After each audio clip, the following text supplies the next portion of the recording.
What's up, guys? Welcome to another exciting edition of Real Estate Podcast, episode 332. I'm here with Griffin. I'm here with Trav. And I'm passing out fedoras for the fourth goddamn time with Adam. I hope you got another one. Yeah. We got one more to go. Crystal Skull. Crystal Skull, baby. Look, man. It's not that bad. Nah, I didn't hate That, it. I, I you're, actually had you're, fun watching it. your look, man, said it all, Griff. Like, I will say this. First hour, kind of fucking boring. But Yeah. when it goes full Indiana Jones and we get probably what I would say is the longest tomb sequence in the series at this point. Once they actually, start getting Oxley and they're making the journey and whatnot, like it goes off the rails. Yeah. And Well, definitely better this time around than when I saw it last Last time I saw it was at a theater, so it was 100% better. Yeah. And I was even remembering shit. I was like, I'm pretty sure there's fucking ants that's going to come out of that, you know? Yeah. And then Yeah. that car Well- scene where they're fighting. Yeah. Well, having the other three fresh on our minds now, I don't get people that shredded this movie on its like, more fantasy choices that they took.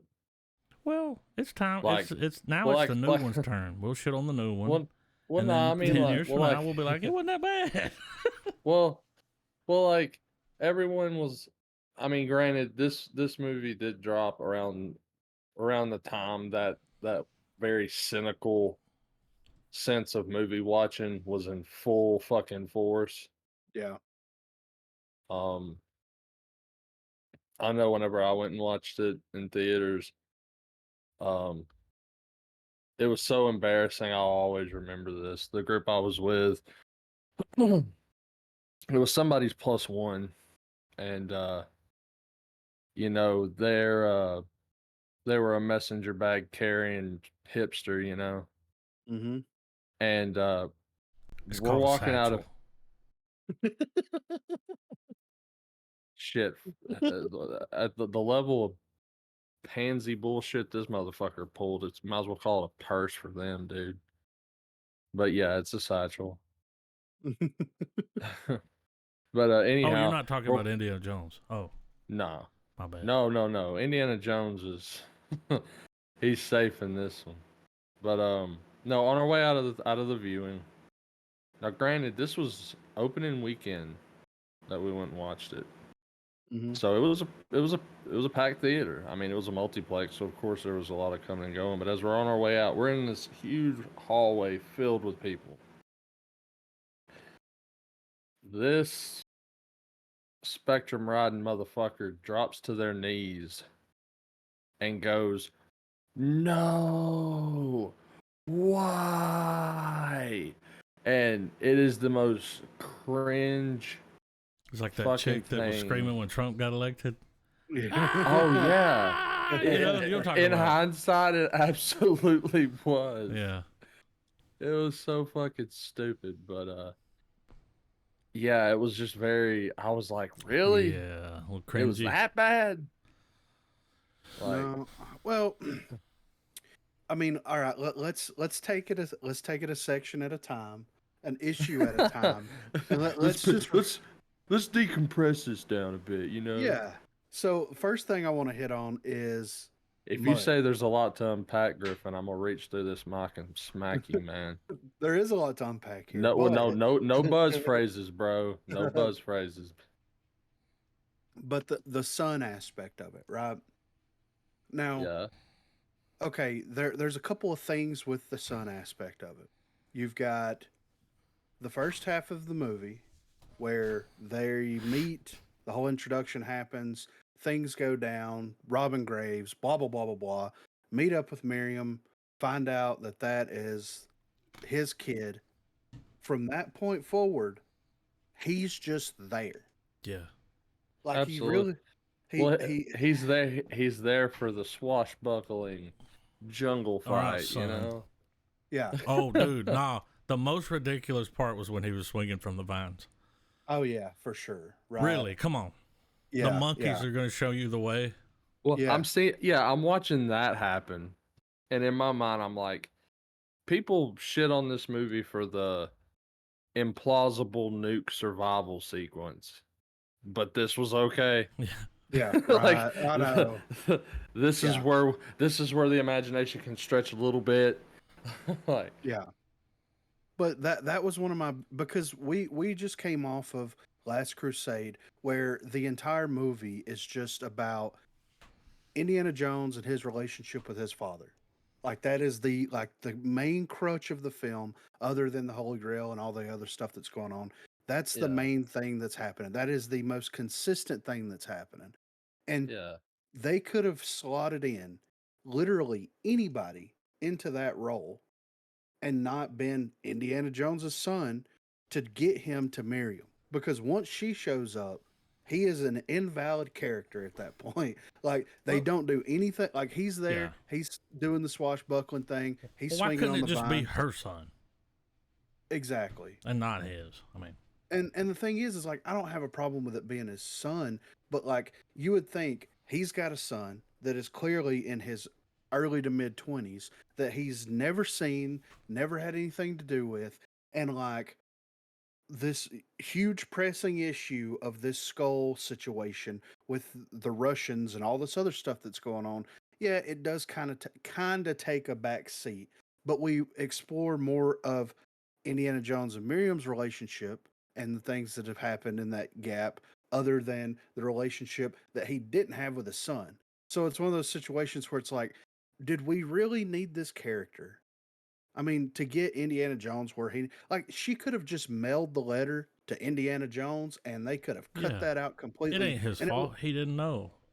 yeah, exactly. So, and it wouldn't have affected the movie in the least bit. I And think that's they what, wanted I Shia think, LaBeouf to pull. We'll pull viewers. You well, know, his whole yes. crowd that was big well, at the time. yeah, and I also think also on a probably on a storytelling level, it's a way to keep people in their seats when they start busting out the aliens. Because like this is, even though we get all the classic fixings of an Indiana Jones like tomb raiding sequence and booby traps and all of that stuff, at the end of the day, the topic itself is still a very hard left from what most of the from the what the past three films have explored. Well, by the time you Where get to the end of the movie, it's that ancient aliens guy that's like aliens, you know. yeah, Yeah. And I'm not and knowing saying more about all that stuff now, it actually made me enjoy it a little bit more. I'm just saying. Like, Yeah. yeah, for sure, for sure. Uh, the the attention to detail to all of the myths and stuff about those things, which has that's the most almost the most entertaining aspect of these films, is the way they've been able to whatever MacGuffin the film center around, it's tied into some sort of really crazy fringe idea, Yeah. it's and a I bit of a love that scruff McGuffin. well that yeah I'm a scruffin. um but yeah, like you're right, Griffin. Indy Jr. didn't need to be in the film per se. um I think if this had truly been the final Indiana Jones movie in the series, I it seems more understanding, Well, I think Right. the original but it's plan was some type of spinoff that just never. Yeah. Dude well, went on to I get think into all that trouble. Probably wasn't very fun to work with, from what I hear. yeah. And I mean, if you think about it too, this is one of the few um really big franchises as well that did the great leap from, like, as far as like it's one of the first genuine legacy sequels, wouldn't you say? Yeah. I mean, yeah, because it's 20 years almost since Last Crusade happened. So yeah. And so you and I mean and that leap in technology is clear and present, which I Yeah. still think, man, the shot of the big saucer reveal at the end, uh, it coming up out of the ground and all that, that shit still is Was just pretty fucking cool. on point, man.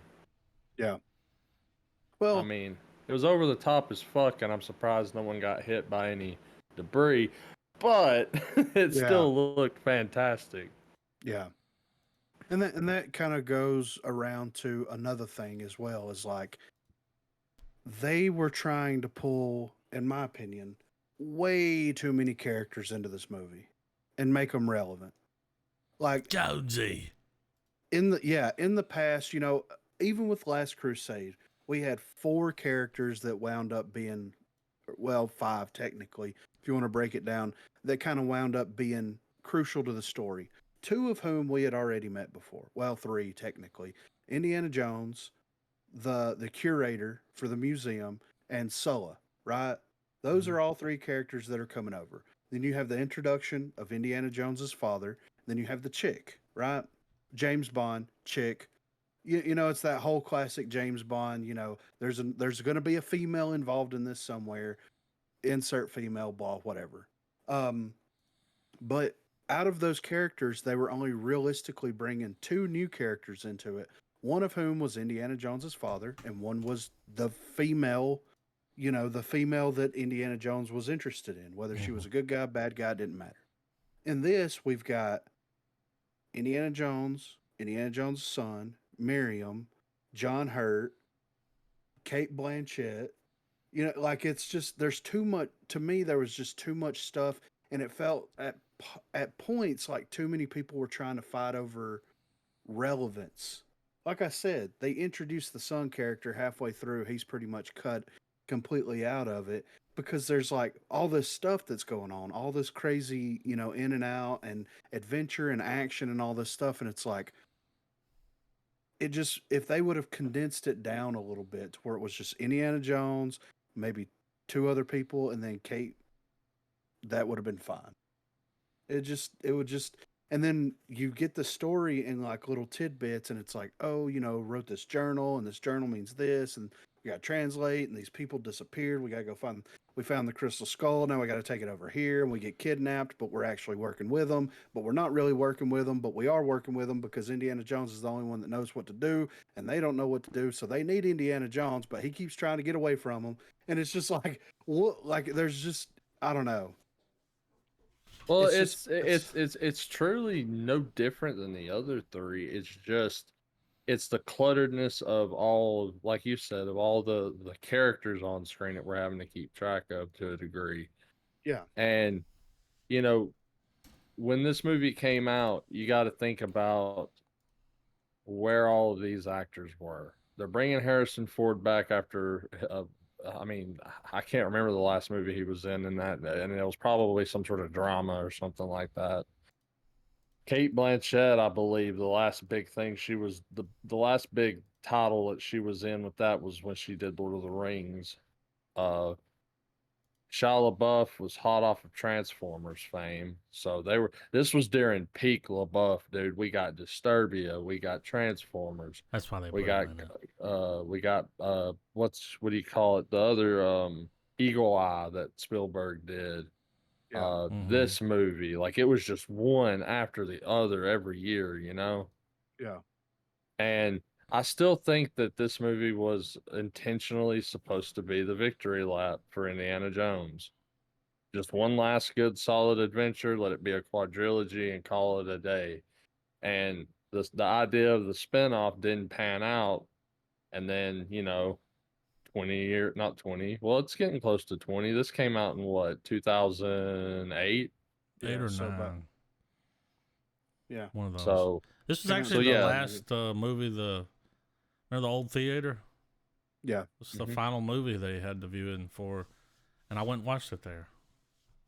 Oh, oh, la It's my last la. movie at the old theater.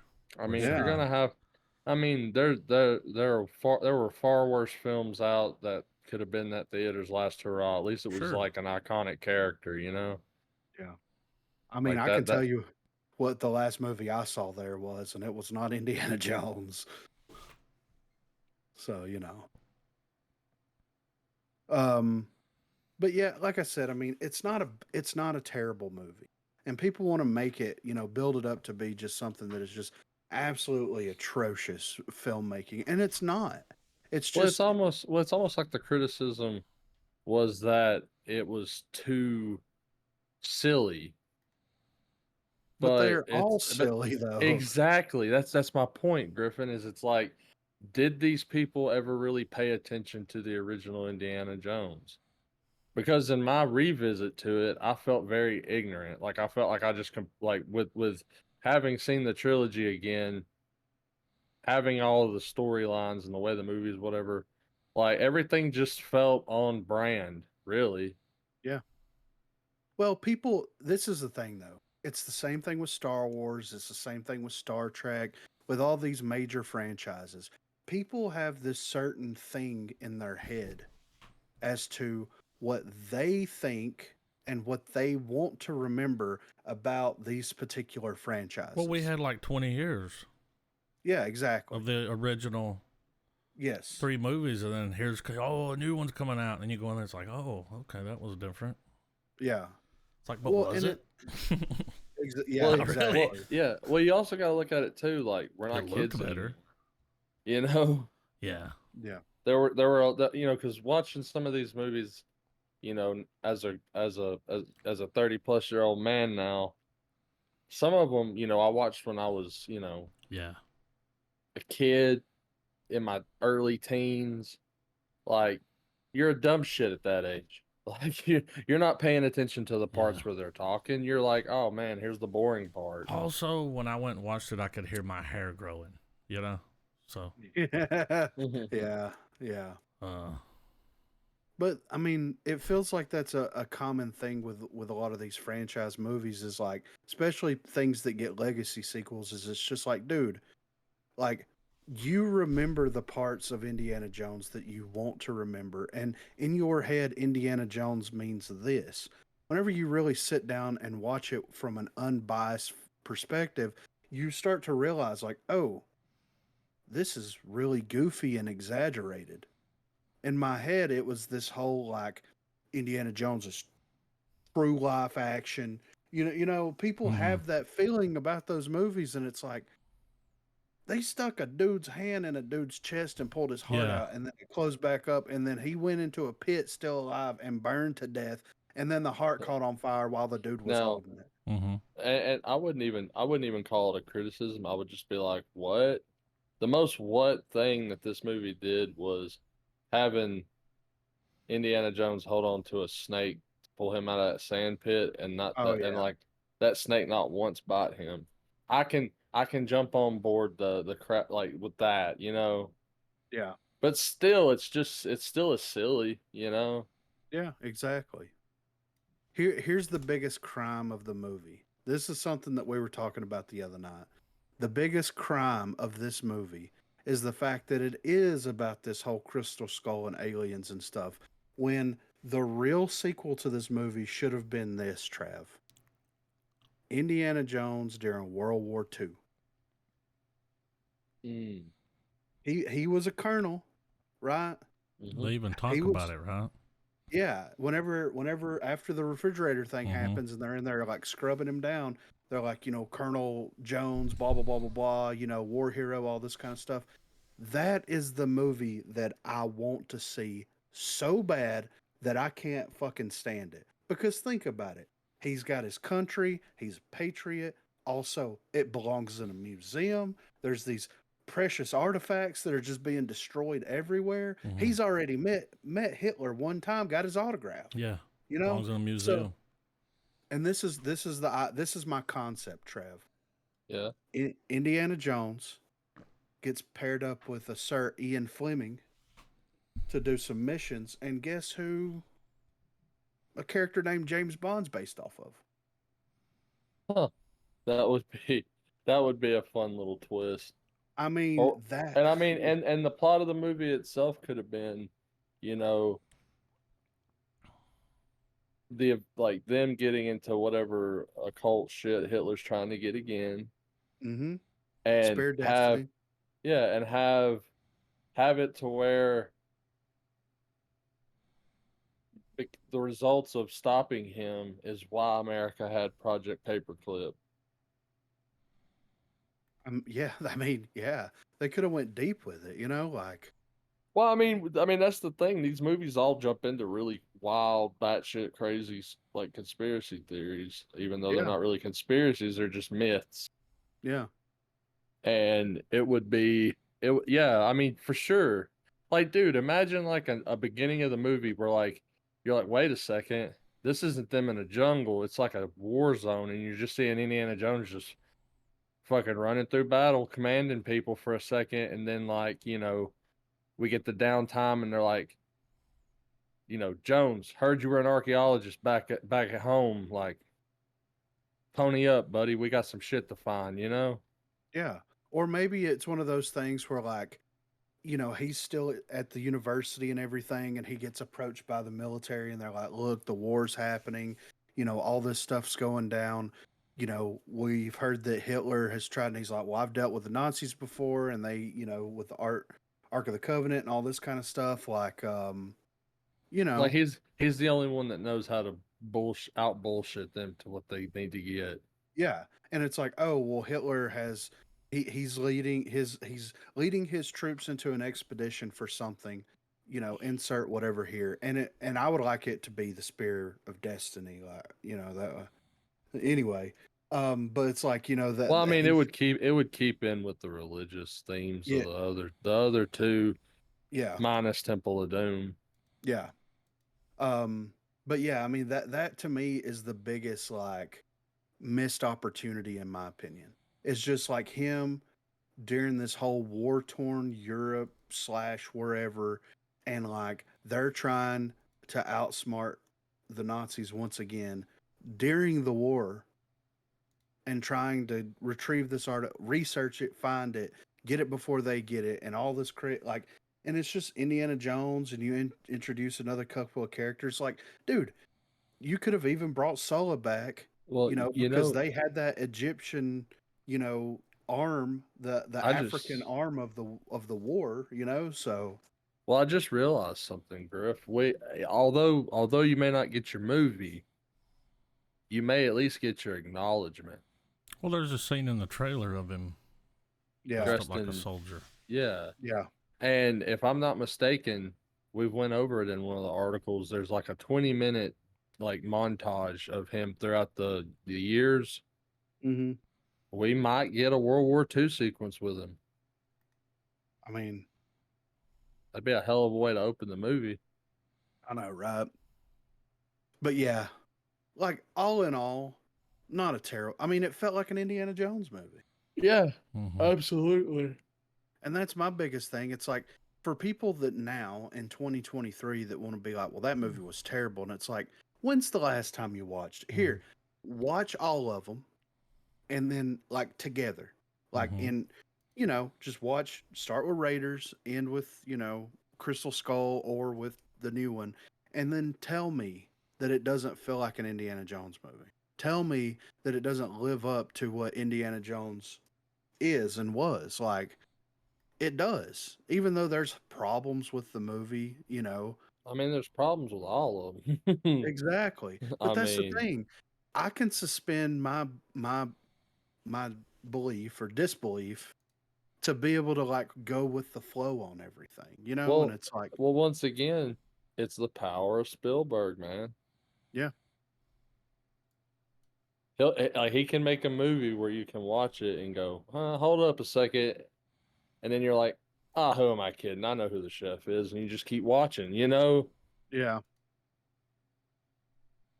But I mean, everything's like still holds up, man. Like it still looks like it's still really good looking. You know, like it's still fun. There's not parts where you're like, "Oh, that didn't age too well." Like to me, I felt like everything still looked great and was Yeah. believable enough, you know, And to keep you engrossed. it's crazy that this movie's reaching 20 years old. Yeah. This movie is legitimately 15 years old at this point, and it still has some like it looks like it could have been released this year. Oh yeah, it looks great. I like the color. Yeah. grade to Well, it. you can tell they tried to, because that's something I noticed as well. Even from the opening credits, even though the CGI, like when you could tell when it was CGI, that's for sure. Hmm. But like Adam was saying, the colors that they used kept it, it didn't feel it didn't feel too out of place than it already was. Yeah. Yeah, I think it's like 1955 or 56. Yeah. The greaser fight, that Yeah. was like, Well, and the whoa. thing with the motorcycle Yeah. goes on quite a bit, but for some reason, I remembered it being more about the bike. Yeah. Then when this time I was watching it, I was like, oh, okay. Oh, yeah. You're not Yeah. putting that motorcycle on that little jumper plane. No, it's That just ain't not gonna happening. happen. It ain't gonna fit. No, no, hell Where no. the fuck are you gonna put it? Yeah. When I saw that, I was like, probably cheaper just to get a bike when you get there. Yeah. I mean, he ended up losing it anyway, right? Yeah, there was one, like he had one throwaway comment where it was like, "Oh, they left my bike behind or whatever," and it's like and that's like when his relevance to the movie started to go away. You know what I mean? Mm-hmm. It's like once he said that line, it was like, okay. Well, he became a placeholder to stall the big, guy gets the girl kiss. Because every time Indy Oh yeah, and that was Miriam funny. would almost have a moment, he'd pop up and be like, "Oh, hey, shenanigans." The scene in the library where they wreck, and the kid's like, "Mr. Jones, Yeah. he's like, read some of this," and he's getting back on the bike, and he's like, "If you ever want to be a good archaeologist, you got to get out of the library, And it's like, he's like, judging by the accent, I'd say Eastern Ukraine. Yeah. Judging by Yeah. all those W's. Yeah. He's like, you're very correct, Mr. Jones. He's like, give me a shotgun shell. Yeah. That was kind of cool though. He's like, Yeah. it was he was like, that was kind of genius. He's like, I need all your gunpowder. And it's like, I mean, and that, okay, you want to talk about suspending, this thing is strong enough. The magnetism in this thing is so strong that you can throw gunpowder in the air and it will lead you to where But it's not at. pulling everything to it. Yeah. I mean, So it should be whenever, surrounded by all the metal. yes. And not only that, but like when they start shooting, where should all the bullets go? Whenever those guys Neo. pick it up, yeah, when those guys pick it up, they have their guns and their military outfits on that have metal on them. And they like it would show it occasionally where a guy's, it would stick to it or you could kind of see where it was pulling or whatever. But like I'm like, no, if this thing was that magnetic, the way that he explains it, the way that he shows it, then it should have pulled all those bullets. Like they should have killed each other with the gunfire. That car shouldn't have been able to carry it out of there. You know what I mean? It should have just pulled that vehicle into it, Just so fold it up like a can. yeah, exactly. So but anyway, like it's just you just kind of have to suspend that belief a little bit and roll with it. And that's, I'm gonna go into kinda the wha- new one with an open mind. yeah. I'm not Yeah, going in. I like, mean, just don't go in like I'm gonna hate this because it's new. yeah, I'm gonna try to hold my sentiments, Yeah. or not that, keep my expectations low. It's a better way to put it. We'll fix it in post. Yeah. But all in all, it's not a bad movie. And people that think it's bad just need to get over themselves, man. Like they need to realistically revisit it That's it. nowadays. When's the last time you watched it? Exactly. All this stuff that you had a gripe about back in the day is just kind of realistically brushed over. I mean, he climbs into a refrigerator, Yeah. And It's it's lead. like, Which yeah. I mean, which I know I brought it up now before, the but impact would have killed him, but still. I still think it's a fun little. It's one of the more interesting pieces of trivia that I've learned in a long time. But yeah, the whole nuke fridge scene Hmm. was a scrapped scene from the original Back to the Future. I mean, I think there's even something in the movie that It's like a little Easter egg, right around somewhere near that scene. They I put in some believe, kind yeah, of little it's Easter egg. I can't remember what it was. I think but, it's in that house. Like yeah, whenever there's it's something panning laying through it. around that's it's like, oh, clever.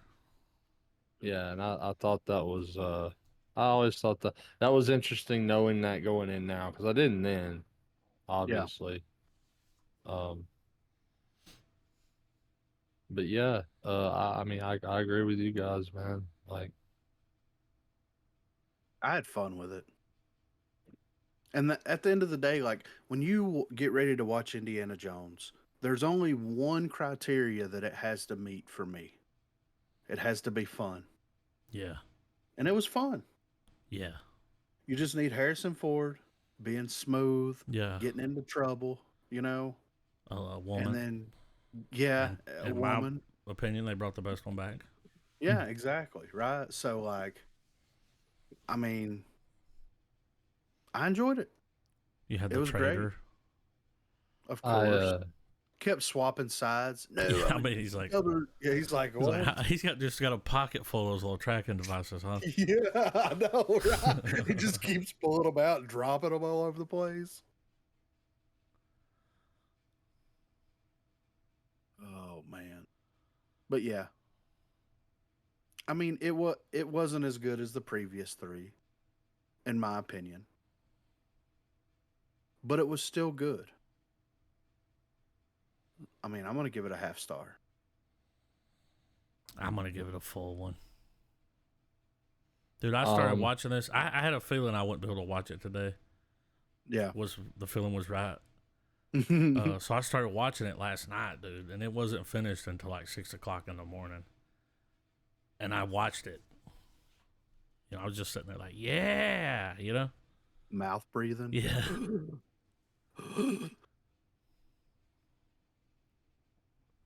yeah, I give it I at first I was gonna give it a half, but you know, another thing I wanted to to bring up as well is I loved how they used the idea that the aliens were old and they were you know they Well, came they were like Prometheus almost, like. yeah Yeah. um I still I still think that like because they were able to whenever they were actually traversing the tomb to get to that main vault where all the skeletons are at and everything. Mm-hmm. That was literally like almost a whole like the whole hour was that just dealing with that shit. Yeah. And the way they designed it and everything, it was to me it felt like a really big callback to Raiders. Mm-hmm. And Oh, well, even did the thing where he reached in the hole and pulled the thing, mm-hmm. and it didn't work. He had to grab another one, which I Yeah. think was in the second one. But Yeah, I mean, in all actuality, it just called back to the previous 3 where, because he kind of has to do similar shit in all of yeah, them. those were the tutorial. Yeah, but I still stand by the fact that I think the first half of the movie is boring. The last hour is great. Once it goes full adventure mode, it don't let up.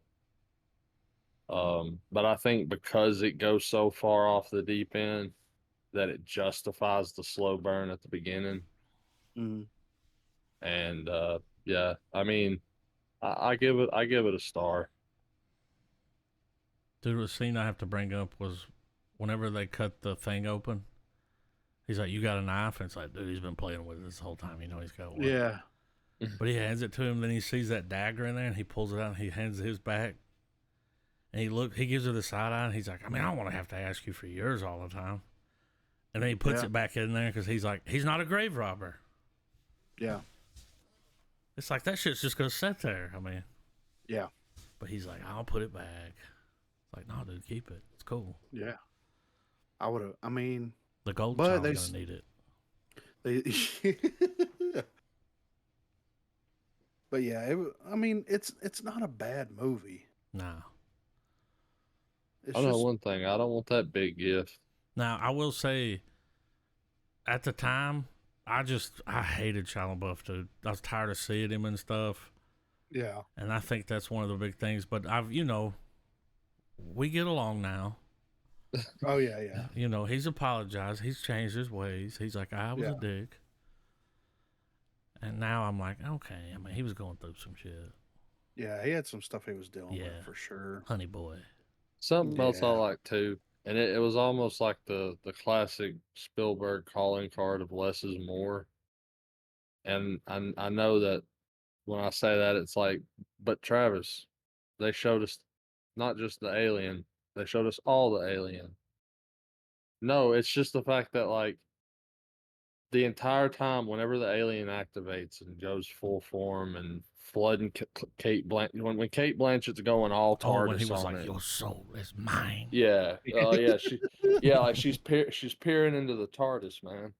And anyway, that thing in the background, they just brush it off. They're like, "What's that?" They're like, "Oh, it's a portal to another dimension." I'm thankful that they didn't go so hard that they were like, "Let's see what it looks like on the other side real quick," Like, because nowadays movies don't leave that to the imagination anymore. They're like, "Oh, there's a portal. We're gonna find a way to have them fight over it, and someone's gonna fall through it, and it's gonna get super weird, and it's gonna be our big 2001 reference." But like, they were like, "No, it's there. It's sucking shit in. Get the fuck away from it,"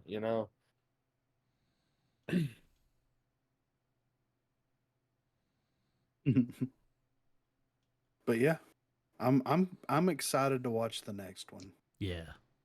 I'm ready for it. I'm excited, but on different levels, because while I've enjoyed watching the Indiana Jones movies, I'm kind of glad we're gonna get to move on. Yeah, I mean, and that's the thing. I mean, just imagine when we hit all the Fast and Furious movies. There's 10 of them. I mean, let me you know how agreed good to this. Yeah, I also agreed to watching all the James Bond movies that We're gonna watch those. We have still yet to start those. We watched Dr. No, and that's it. We watched 2 of them. Oh we yeah, we watched like little choice cuts. I mean, we saw the one where full he dies. Yeah, we got to watch them. Fuck it, like fuck its mangled corpse. I mean, we're gonna get around to those. It's just been a hot couple months. Yeah, it has. It's been couple years. Hot. And here's what's going to happen though. So with the whole thing that's been going on in Hollywood, it's kind of put a hold on a lot of stuff. So like, we're going to have a lull where it's going to be James Bond, Fast and Furious months. I mean. I'll say I watched them, just like y'all probably gonna say y'all watched some of them James Bond movies. No, I'm watching all those. I mean, yeah, for sure. I've never seen them all, and I want to watch them. Like, it's just there's 30 of them. I mean, I know it's a steep hill. It's why we got to get started. Speaking of getting started, Ahsoka. 5 stars. Yeah, I enjoyed this episode. Elon Thrawn. Yeah, Elon Thrawn for sure. We're going to park the Star Destroyer on the tower. I like that dude's demeanor because it's cool. Yeah. What? Why is he blue like that? I like that dude's demeanor. Is that? No, I'm not gonna make a blue joke. He's blue, bye bad out of bye. I just like where he's like, send 2 fleets. They're like, is that going to be enough? And it's like, we have limited resources. He's like, we're going to send 2. If they're not back in time, we're going to leave them here. Fuck them. Like, his whole thing, man, is just like getting the fuck out of there. Yeah, I do like his demeanor and everything, where he's like, here's what's going to happen. We're fucking leaving to go to the concert at fucking 3:30 in the afternoon. If you're not here, we're not fucking waiting on you. We're leaving. Well, what was crazy is when they show up and they tell the witches, they're like, "Hey, we're looking for Thrawn. Where is he at?" And they're like, "Oh, he knows you're here. Just sit tight." Yeah, it was very much like, pulls up. Like he's like, I've been looking for you. Yeah. And then his dude is like, If you I know, could you see him. know. He he's in there. He's like, I want you to park this thing on top of it. Mm-hmm. What do you mean? No. Like next, no. Bring you Dean. And I we want get you we to get pull probably we get probably the coolest goddamn army reveal in Star Wars. Cool. Yep. Menacing as fuck. Yeah. Where'd Saw that one dude somewhere- get his mask? Right. I want his story. Now, I'm totally going off internet theory right now. But I saw somewhere online where if they pointed out that they've all got that red ribbon wrapped around them, Mhm. and it's the same type of cloth material, whatever, that those witches are using. Ah. Mhm. And at the end, if y'all remember, Remember the Thrawn goes smoke up and dude? goes, yeah, and remember Thrawn goes up to those three and goes, "Hey, I need use of your magic one again." Mm-hmm. Theory is all them stormtroopers are dead, and they're all resurrected using Or they're Night just smoke, Sisters. like that other Yeah. thing, Yeah, they're That'd just be- empty suits. full of smoke. That's fucking nuts. Yeah. That would be interesting. I would be okay with that. My thing is what is Balin? What's he on Right? about? Like, well, I mean, it's clear that he is only using them for a ride. Oh yeah. There's He's something up to there. something. Yeah. And I was chewing on that all week too, man. Mhm. And I'm wondering if we're gonna get some sort of lore dump where like other galaxies have these iterations of the Force, Hmm. and the Night Sisters are like that galaxy's version of the dark side. Well, also, I hope we get to see how that story intended to play out. Because a good way to write him out of the show would be, well, he's stuck in that other galaxy now. So Yeah. Yeah. hopefully we get to see that play out. Because it seems like the pieces are set up to where Ezra and Sabine are going to be fighting the other two, Ray and his apprentice. They're going to be fighting on the planet, and then Ahsoka's going to somehow probably deal with Thrawn somewhere in space. Yeah. Yeah. Her and the Space Wells are probably going to go Well, at the Avatar. end, they said on it was the- approaching, right? Yeah. Yeah, but Yeah. I was confused because I think one of the last times, or one of the last things that they mention about the warp though with those wells is that it's going to just spit. It could spit them out anywhere. But I think, But they said they think they saw where the ship was going. yeah, They or could they're on see like a something that migration big, route or like- something. Yeah, And then you Yeah. already heard the people say the whales used to be there. Yeah. yeah. So, but old dude was hanging out with old Marshall, hermit crabs. They always have to throw in some little thing with a funny voice. Like Yeah. hmm I was sitting there, and he had that big dog. How cool was that dog thing? Yeah. I That was was like, oh, pretty that's cool. It's like a wolf. Yeah. She's like, It's like no, a wolf rat. The dire wolf. trying to eat that. He was like, every time he got around him, he was licking his lips. I was like, yeah. Yeah. It's like you. It was Let me funny get how some they're hot dressed. sauce and some They're salt. dressed like they're dressed like little shoemakers Yeah. with shells. That's what Daniel Day Lewis looked like when he Little was cobbler? cobbling. So Yeah. now I didn't watch Rebels, and when I say I didn't watch Rebels, I mean I probably watched like the first 2 or 3. So the whole reveal of her finding that guy, that's a big fucking deal apparently. And that's like I guess the younger audiences, that's their big loot moment. Like, oh man, he ain't dead after all. Yeah. Yeah, I've heard Uh, that from people. So, but it didn't resonate with me because I didn't watch that or. I give a was just bunch of like, a oh, you shit found your about that. boyfriend. Cool.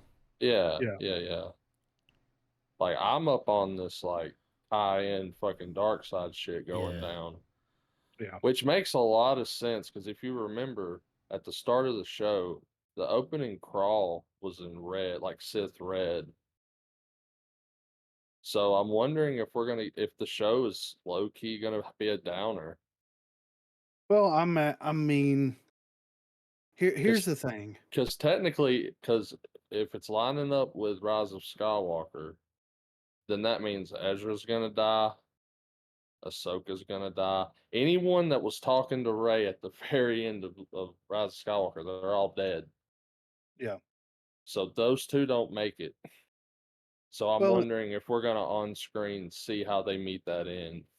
well, I think that that's the end game here. I think that the end of this season or this series or whatever is going to end with Thrawn going back, and it's going to show the lead up to like the new empire being established. Yeah. I think, and it wouldn't surprise me if, like, in this whole plot and in everything that happens, if Kylo's not the one that ends up killing everybody off. I don't think that they'll do that, but it would be a really cool way to make that full loop, full circle situation happen, hmm and tie it in very well with the new movies. But I Because I think that believe, because I believe where we're at in the timeline right now with Ahsoka, I think we're 20 years out from Force Awakens starting or whatever. right. And I was wondering if we're gonna somehow see the reveal of who Rey's like actual lineage, like we're gonna see how Palpatine created her parents, or at least who the mother is. Yeah, it was Snoke. Um, Uh, but no, I oh mean that would, man, got the Snoke poke. yeah. To Damn. me, I think that like they're going to use Thrawn and the rest of the series as a way to establish the new empire. Because if it's 20 years out, then how long is it going to take them to actually set roots in, get everything going, get funded enough to be able to make all this? Like, you know what I mean? hmm Before Kylo even shows up, before he's even a factor in all of this. So it's like, it makes sense to have him be the bad guy up until, and him be the major force that the heroes are dealing with, regardless of who those heroes may be, up until the point where Kylo gets involved, and then that's where it kind of evolves into the Force Awakens and all that stuff. Um, but the thing is like, how long is Filoni and everybody else involved going to play this out for? Because Well, you're going to pull everybody into it, well, what if the timeline starts running parallel? And what I mean by is because if you think about it, the whole Force Awakens, blah blah blah.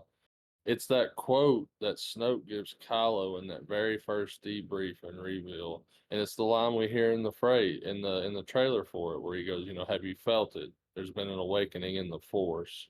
mm, And I wonder if that awakening is like Ezra and Ahsoka doing something that blows something open. That because the whole thing is that Balin's being called out for whatever has led him to that planet. Like it's calling out to him like a like a holocron or some shit like that. yeah.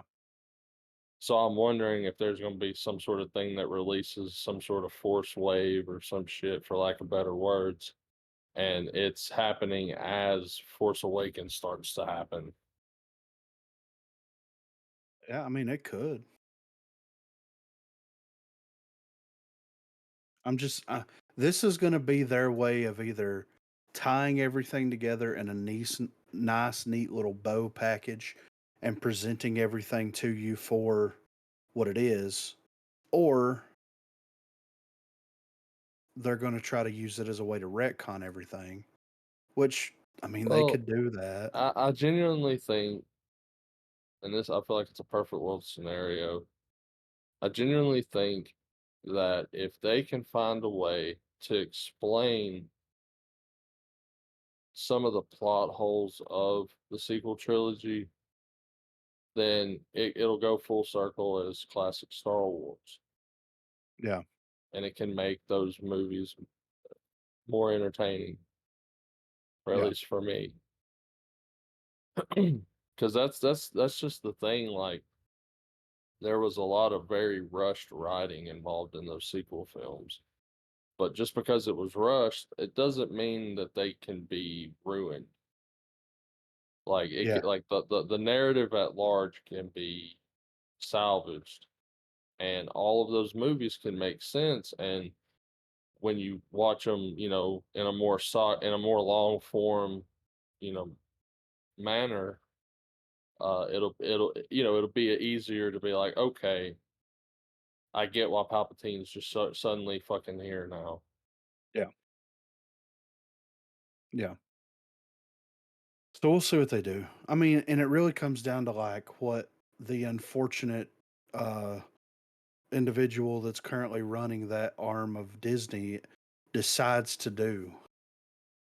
And that leaves a lot to hang in the balance. You know what I mean? Now, and some of the speculative stuff I've seen is that people are thinking that um the whole Night Sisters thing Mm-hmm. is a way of diminishing the importance and reliance on the whole force and the rules established by George Lucas by just introducing No, full full on magic. I mean, I didn't feel or think that. I mean, that may change as we go forward, but like, I mean, And that's not to say that, because like the Night Sisters have been part of the canon now for quite some time. Like I know about them simply through the Clone Wars. That's when they first show up.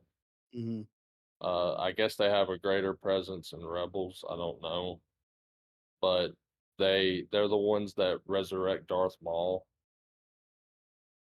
Um, all that kind of stuff. Like, they all tie into that aspect. yeah, Um, but yeah, I felt like when I read that at first, the first time I saw that comment, I was like, whatever, keep scrolling. Then I started seeing more people make the case for like, man, it's gonna be bullshit if they do that, And it's like, I could see them trying to pull a move like that, but if they start trying to neutralize some of the parameters of what makes Star Wars, more so than what some people think they already have, then it's almost like it's building up for nothing. yeah. Well, I mean, I just, I mean, Filoni's writing this, and he has written all of that stuff, and if they were a part of Clone Wars came out how many years ago, right? Well, it came out like a long time ago, but it only wrapped up maybe 4 or 5 years ago, maybe Right. So somewhere in that time span. why would they be planting those seeds that far back?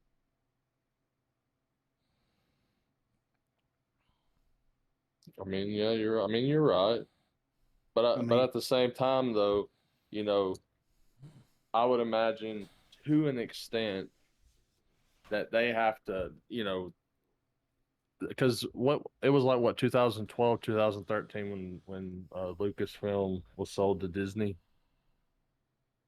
uh, So because so during the and I know they weren't foreseeing stuff like Disney Plus at the time, much less shit like The Mandalorian. I think maybe it was probably still being entertained and treated as a film, yeah, but either way, like, I could see where they maybe at some point during that they're like, "Hey, don't explain the Night Sister magic because we're saving that for some live action shit down the road. Like, keep that vague, you know?" yeah. So Lucas sold Lucasfilm to Disney in October 30th of 2012, and then the Clone Wars started in 2008 and ran for 7 seasons. So right there at the end, when Maul was a more prominent character. Yeah. But at the same time, that's still right after that's fresh out the gate of new management. So, I mean, Yeah. you're right. They probably didn't, they probably didn't have those things. But I mean, at the same time, there's been plenty enough time to have conversations of like moving towards the future now. And especially at the pace that they pump these things out now, Hmm. like they're probably talking about stuff that we're not, you know what I mean, that we don't know about for the Yeah. next 5-6 years. Because it seems like that seems to be a trend with the long running IPs that happen. Now they're trying to get so far ahead so that they can constantly keep pumping out content. Yeah. It So, just, I mean, I don't know. The internet speculation is incredible. oh yeah, and I know that it's 90% just pure dog water. We got to take that with a grain of salt. You know what I'm saying? Yeah. But but we got a little bit of movie news here though, if y'all wanna tackle this real quick. So Miramax is looking to sell rights for future film and TV projects for Halloween. So following the end of its most recent film trilogy, the future of Halloween could be heading to a new home as Miramax seeks to sell the rights to the popular horror franchise for the development of upcoming projects. Um, in 2018, David Gordon Green's reboot picked up the story from the end of Carpenter's original movie, ignoring all other sequels and presenting a direct sequel which brought back Jamie Lee Curtis as Strode. 2021 Halloween Kills was released, continuing the previous story, and everything came to an end in 2022 with Halloween Ends.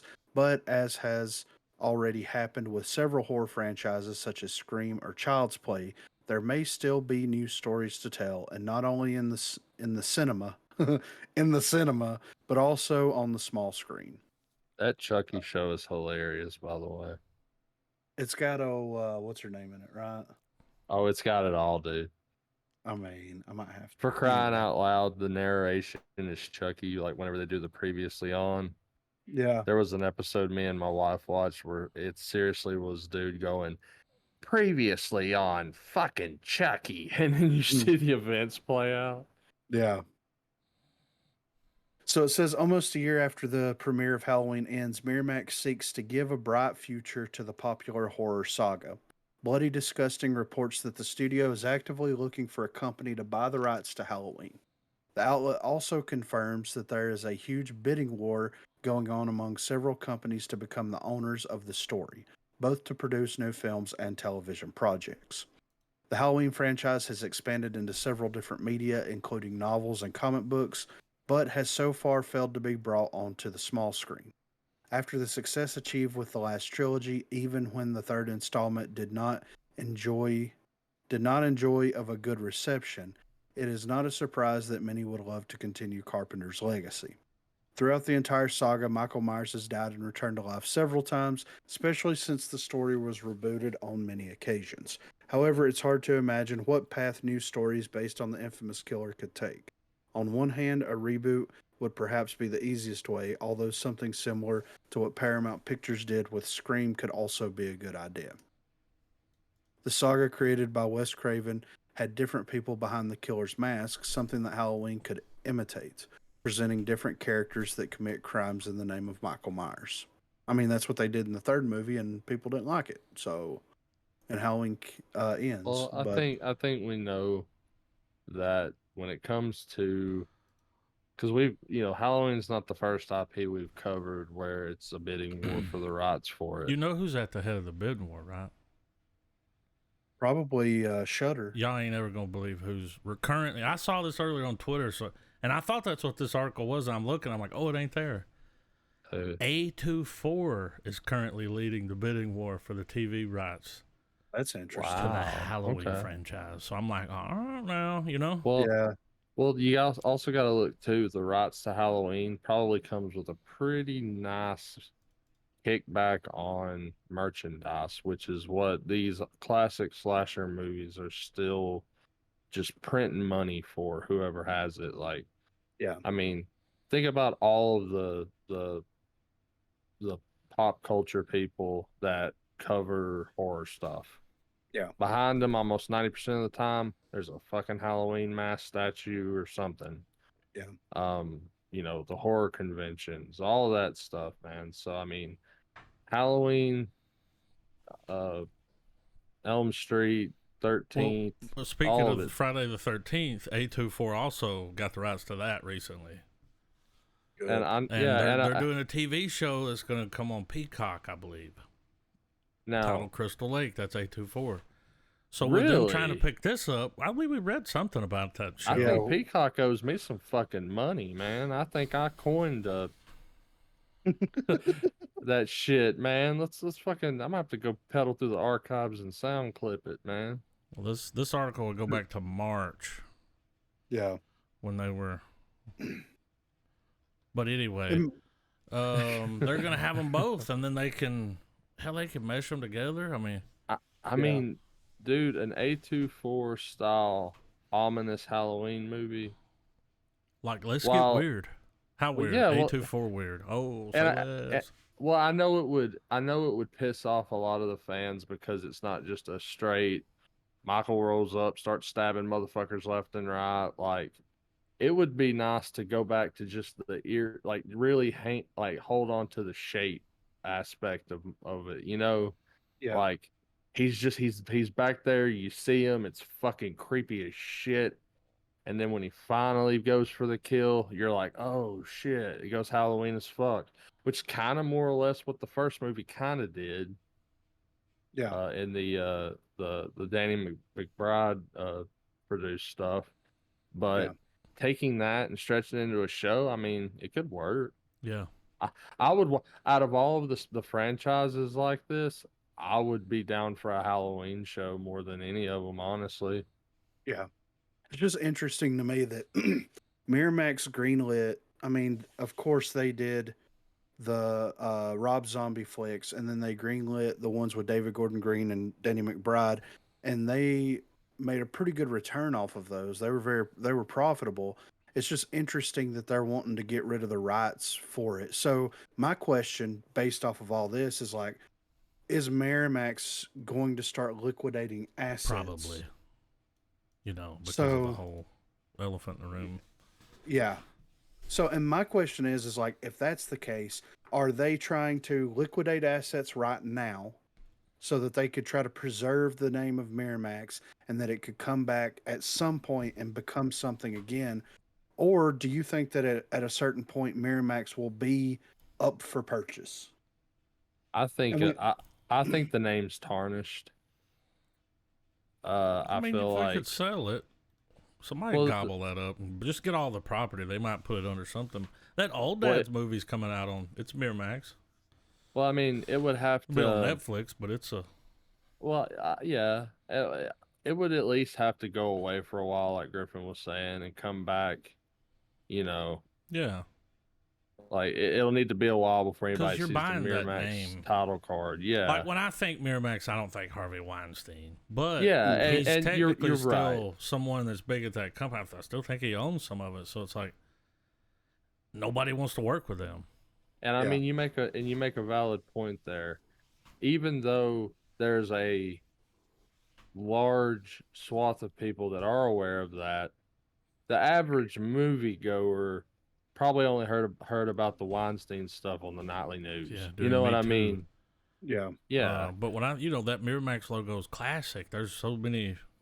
Oh, I you know, mean, most so of all of Tarantino's movies pretty much were think of all the Yeah. Kevin rom-coms from the Smith, 90s that came out, like. Well, it's interesting here because from 93 to 2010, they were independent from 79 to 93. They were purchased by Disney for 60 million. that's right. 93 to 2010.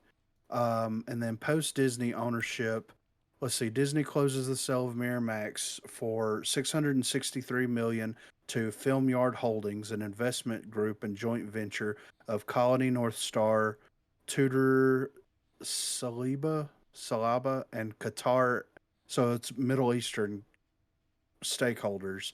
And then December the 20th, 2019, Viacom CBS, now known as Paramount Global, announced they would acquire a 49% stake in Miramax for at least $375 million, with Paramount Pictures gaining exclusive worldwide distribution rights to its library.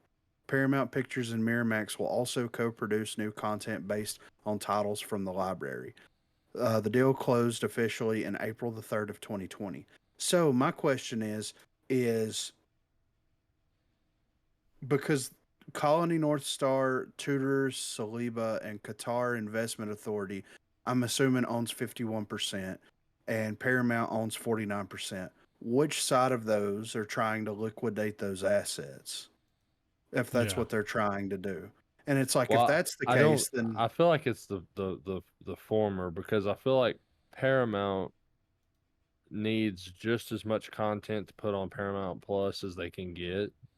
yeah, So I feel like it's not them. And plus, if they have 49%, they don't really have a say in the matter. right. So it, But it's just it's an interesting thing here, really.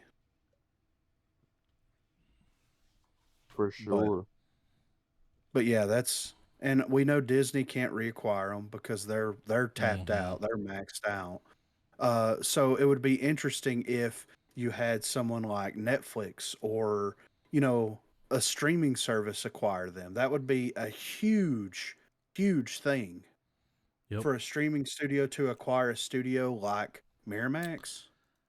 I mean, when you look at all the stuff that they've produced, just on the Miramax family and animation side of it. I mean, they've done a lot. They've done Pokemon stuff. They've done Bionicle. They've done well, Pinocchio. I and with that mean, being said, they've collaborated with so many different studios that mhm, I also don't think, now that I've chewed on the whole Paramount Plus thing, it would be probably a very sticky situation for them to try to consolidate movies under their banner to put on a streaming service. yeah, So I feel like Paramount's probably in the back seat going, all right, just make a deal that's going to get us money. Well, see, Hulu had it. They had the Miramax, because of Disney. They had yeah, all that stuff streaming on there, but that was a deal that was yeah, shit, almost 10 years ago. I mean, And yeah, Disney Plus, exactly. once it dropped, it was like, oh, all our heavy hitters, we're going to need that back. I Yeah, get why they'd want to get rid of a lot of that, because it's like, well, they can't put that stuff on Disney. You ain't gonna watch no Halloween TV show yeah, on Disney, and now people are starting to part stuff out. yeah, Those people at the company might be like, look, we gotta make our money back. It's the movies aren't making, the studio's not releasing movies. Well, it's yeah, like, It's just a it's almost like catalog of there's this, 700 movies, like well, it's like an unspoken ain't thing nobody watching the amongst Crying Game tonight. Well, yeah. mhm, Well, yeah, and that leads to the idea that like all these all these services, even the free ones, they all more or less have a big swath of their catalog is sadly, whether they're good or not, they're bargain bin movies. Nobody's watching them anymore. Nobody's remotely interested in it, and they're just trying to hand it off Well, you got as all those quick as Tarantino possible. flicks, Well, I mean, yeah, but at the same time, but they're not. there's I wouldn't 700. There's consider. probably more than 700, but that's only a small, you know, Well, that's the blip thing. in that many movies. Like, Yeah, and I bet you was more likelihood that someone sat down tonight and cut on Reservoir Dogs as opposed to the original, or hell, any of those other fucking Miramax movies. Crying Game. Yeah, like no here's one, some no one watched The Pianist tonight probably, and if they did, they're probably extremely depressed, and Or I High. feel for them. Yeah, here's 'cause that some is. here's some shinfo that I didn't know about that I think's very fascinating. In '97, Miramax joined Peter Jackson as a primary financial backer in attempting to get Lord of the Rings films produced. Disney disliked the cost of a two-parter, requesting that it be produced as a single film. Jackson and Saul Zaentz rejected Disney's request and looked for another studio or financier.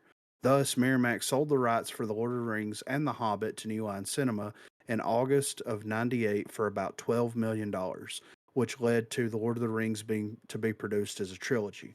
Miramax retained a 5% stake in the film's gross and then gave 2.5% to the Weinsteins. So, because Disney didn't want to do it as a 2 or 3-parter, they sold it for $12 million. Which, How much money dude, did Oh, those billions. movies? think about, dude, God bless Peter Jackson, because think about how much that movie would have fucking sucked Oh yeah, as a 1 or 2-parter instead of the trilogy. yeah, right. So, Because but yeah, whether you like a slow burn or not, every bit of footage, like for crying out loud, the extended versions, like the ones we got in theaters weren't even the fucking director cut or whatever you want to Check this call out. it. 3 films. The 3. yeah. 2.9, almost $3 billion. Yeah. I mean, Well, right here, the breakdown is the original made 947, or the Mhm. Two Towers made 947 million. The Return of the King made 1.147 billion. Mhm. Oh, there's the Hobbit. So, and the Fellowship made 898. So that's right. But and I so mean, each one of them made almost $1 billion. That's not counting, The Hobbit. yeah, the Hobbit The movies Break Off. or those extended editions like Travis saying. I mean, Mhm. you that and box that's set was like Great $400 for documentary 20 series years. and Yeah. that's a of they worked on and those to movies me, for like 10 years. It better make that kind of. See, that's what oh we're yeah, missing. When you was Yeah. talking about that earlier about how fast they're writing and popping something out, it's like he took 10 years and a lot of that was design, but still oh, shit but dude, holds up. Go back and watch one. dude, every goddamn bit of nails, fucking Well, design, there's no building, all moments that. when you're watching it where it's like, oh, yeah, that's CGI. That's gotten Everything worse looks over time. so fucking Yeah. good. Yeah, and you're right. Those movies to this day, they still hold up. And they will forever. I And mean, and like and for real, like they're definitely, whether people are a fan of that story or not, you can't deny that Lord of the Rings was right now it's still the reigning, like it's a modern day like cinematic accomplishment yeah. to pull off a story that big and vast Hmm. and make it good. Yeah. And I know there's stuff with the books, and like any adaptation there's those differences, but I mean Jackson did a pretty damn good job. Yeah. Absolutely. So, speaking of someone that was going to take over the reins for a legacy here, Guillermo del Toro was going to direct a Star Wars movie written by David S. Goyer. So many great directors have worked behind the cameras for the Star Wars universe, and Guillermo del Toro was very close to being one of them, with a film written by David S. Goyer. There must be very few actors, filmmakers, or screenwriters who do not dream of being part of a franchise like the one created by George Lucas. Star Wars has become an emblem of science fiction, but also one of the most popular brands in the history of cinema, expanding its borders to television, animated formats, comic books, novels, and much more. And as the saga continues to expand, more and more artists are joining the already long list of names who have participated in a Star Wars project. The acclaimed and multi award winning Mexican director Guillermo del Toro was very close to being part of that list, but unfortunately, the project he was going to direct was never made. In a chat with Josh Horowitz on his Happy, Sad, Confused podcast, writer David S. Goyer revealed that he was developing the script for a Star Wars movie that was going to be directed by the Academy Award winner. I wrote an unproduced Star Wars movie. This is a quote by Goyer, by the way. I wrote an unproduced Star Wars movie that Guillermo del Toro was going to direct. It was about 4 years ago, and I have a script treatment for an Origins of the Jedi movie for Star Wars that I wrote for them. It takes place about 25,000 years before the very first Star Wars film. So that would have been, I got to do the Vader Immortal VR thing. Dabbling in Star Wars would have been fun for me. Sharing a fragment of the interview on X, formerly known as Twitter, Guillermo del Toro confirmed this information and even offered some cryptic hints as to what it would have been about. True, he retweeted it and said, "True, can't say much, maybe 2 letters, J and BB is that 3 letters. The director and the screenwriter recently worked together on one of Del Toro's projects for Netflix, The Cabinet of Curiosities, and they had already met in previous productions. Their long and successful careers are clear evidence that they would have done very good work together within the Star Wars universe. Guillermo del Toro is one of the greatest exponents of the fantasy and horror genres, creating incredible atmospheres and building magnificent settings, which would undoubtedly have brought freshness to the franchise and a lot of visual beauty. Titles like Pan's Labyrinth, Crimson Peak, and or the recent Oscar winner Pinocchio prove the director's ability to build fascinating worlds. But that's not all. He also has extensive experience in major franchises, working with characters like Hellboy, Blade, or writing the Hobbit trilogy from the world of Lord of the Rings. Goyer is also a man with a lot of experience in film sagas, having participated in the Blade trilogy, the Dark Knight trilogy, and other titles such as Man of Steel, Batman v Superman, Terminator Dark Fate, and Hellraiser. Sadly, the Star Wars project is now just another loss to the ages. Goyer's currently helming the epic sci-fi series Foundation on Apple TV Plus. If you'd like to see him discuss that show, check out the interview below. There's no telling how 25 much money they paid him Yeah, to write right. that, and then they don't make it. But they got it in their pocket. That might Well, be their what's way of cool- putting it out there. Well, what's cool is that Del Toro was going to do something exactly that I was hoping he would do, and that most of his stuff have that fairy tale Dude, almost. Pan's Labyrinth looks amazing. Yeah, and applying that to like Star Wars mythology, I like remember kinda one using time an- Griffin was like, it would be cool to see something. What was that Jedi? What was the game? You said like that Knights of the Old Republic, but like, almost Games of Thrones. I mean, we're going way back. Yeah, Like something Well, like that. Like, come on. and the beauty of setting it that far back is you can use an unreliable narrator to tell whatever story you Morgan want, Freeman. but use the world building to be like, this is what it looked like, but yeah, this might be just a myth, you know? Mhm. right.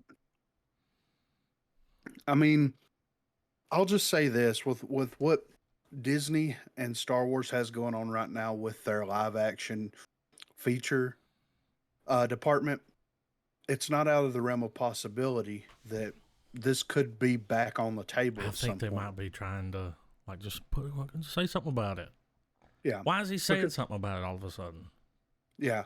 Well, you've got the Taika Waititi movie, which isn't going to be out for probably at least 10 years. You've got the movie that is going to be about Rey, which is going to be about a 5-year, and then the one that was set 10,000 years before, Mm-hmm. that's going to be at least another 8 years out. So, I mean, they don't have anything in the pipeline. They don't have anything ready to ship out. If this is already written, if this is ready to ship, ready to go, Did it say how long ago this was? I'm trying to scan here and I don't see. There's no year. said 4 years ago. Okay, so not only do you have a treatment, but you've had time to mull that over and be like, I'd Yeah. probably change that to this, or Yeah. you got a refined copy. And I mean, just look at David S. Goyer's track record. Come on, It would have been great. Guillermo could del still Toro happen. is a great director. He's made some stuff that I didn't really like, but it always Mhm. looks great. Fish fucking. Yeah, he's It a weird would've- guy. I mean, I mean, considering how badass Pacific Rim was, the man can do Oh. sci-fi. Hey, that's somebody that's Oh, like, yeah. you want to see what the other side of the portal looks like? Yeah, right. Yeah. You said that right. earlier. It's exactly what I thought about. And it's just for a little bit. Just enough to be But like, it's enough- yeah, I'd want to leave Yeah. there too. Yeah, enough for you to be like, yeah, fuck that. But yeah, I thought that was pretty fascinating there. Like, and 4 years ago really isn't that long ago. I mean, when did the last Star Wars movie I come mean, out? clearly he wrote it during the pandemic. What was the name of that last Star Wars movie? Hmm. Rise of Skywalker, 2019. Yeah. So it was right after that. It was around that time. So this was when mean- Rian Johnson was working on his trilogy. Mhm. Like they were bringing people in left, right, and center to get the Star Wars stuff going. And then Kathleen Kennedy was like, "No, fuck all that. We're not doing that anymore." Mhm. Well, no, I think also that plus a lot of the fans were like, "What the fuck did you just give Well, us for the past The few Rise years?" of Sky, and I do not want to have a conversation about this movie. We've done it, but it has a 2.2 on Google. It's a Yeah. 69%, but the rating when you go down there out of how many people have voted, and it's just review bombing, you know. Yeah. They'll take it back later. Mm-hmm. It's like, well, they're bringing her back, so you sometimes you just gotta look at the big picture. Right. But if Guillermo, dude, Get her more. yes, Colin Robinson. That's what I always think when I hear Guillermo. So we got some more David S. Goyer news here. Man of Steel writer says standalone sequel should have come before Batman v Superman. Tell me something that I don't know. Following the Sorry. massive success of Chris Nolan's Dark Knight trilogy, the Snyderverse's DCEU began to take shape in 2013. Snyder's Man of Steel was the first installment in what was to become a very rocky ride for both DC Comics and the respective fandom. David S. Goyer served as a screenwriter on Man of Steel and a contributor with Chris Terrio on the film's follow-up Batman v Superman: Dawn of Justice.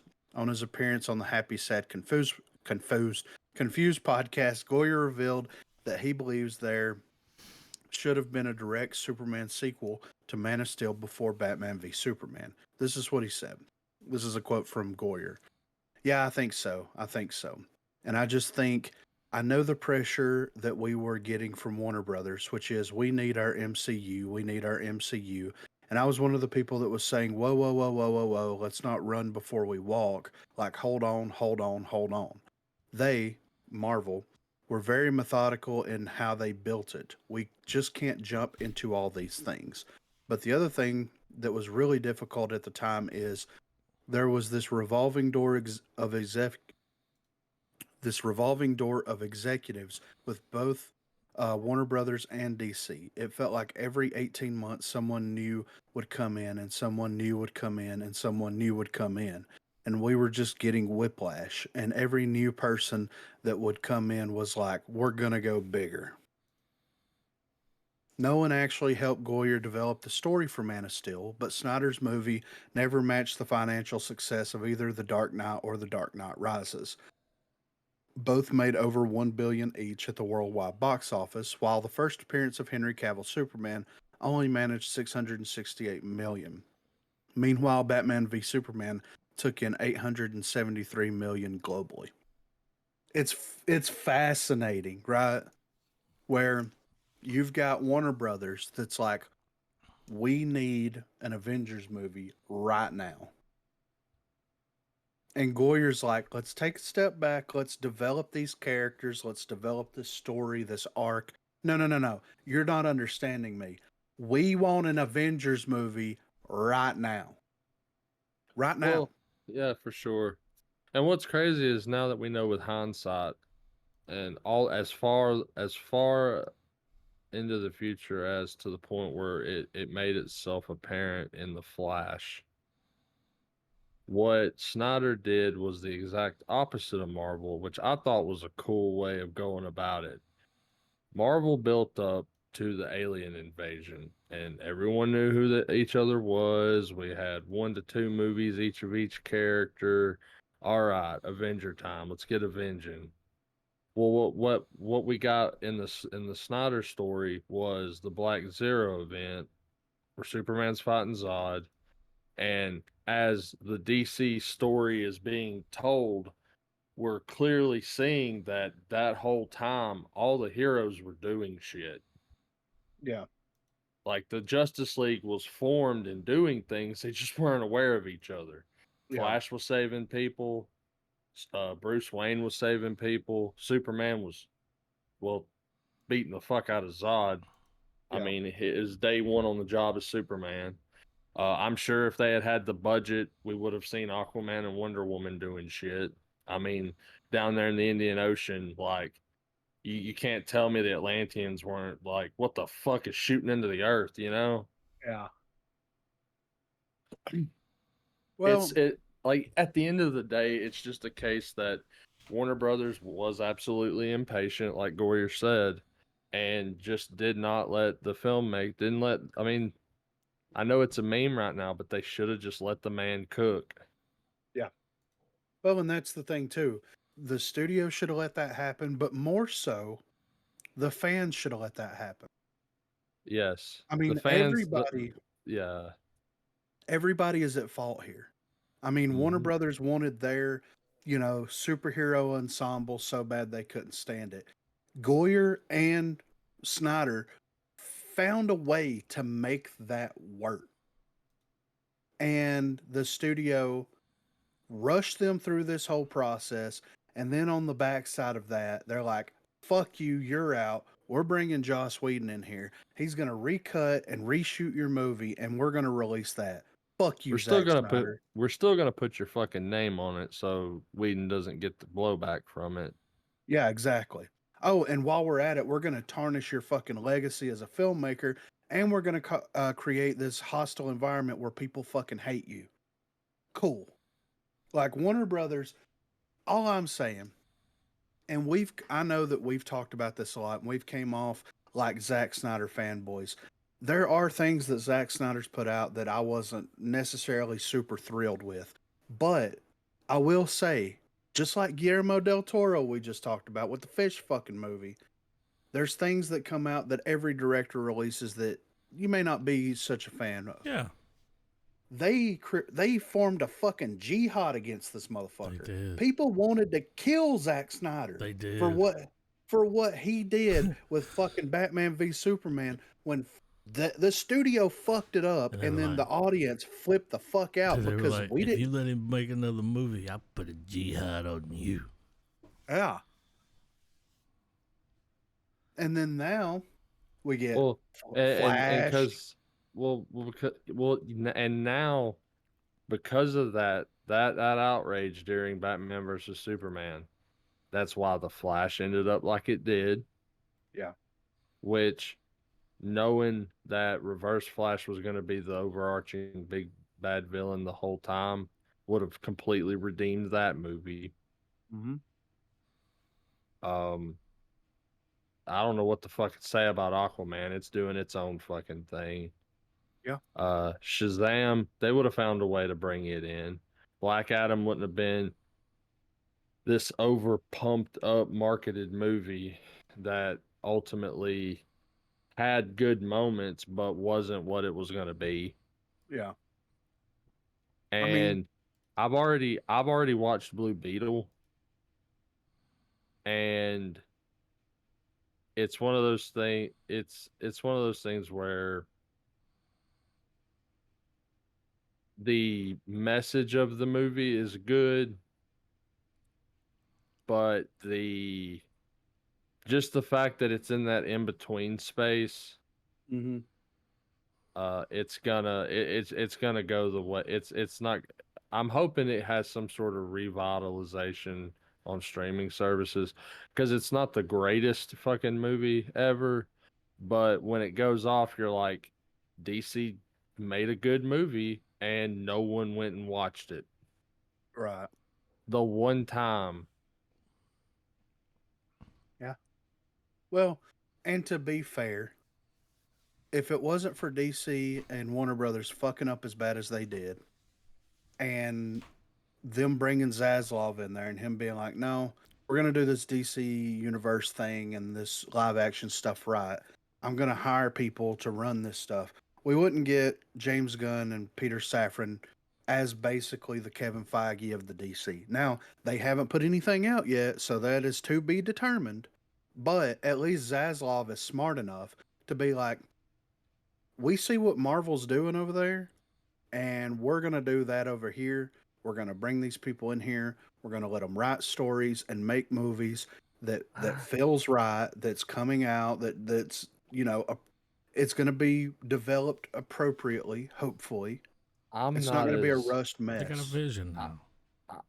and they may have a vision, but I don't think James Gunn's quirkiness is going to save an entire IP.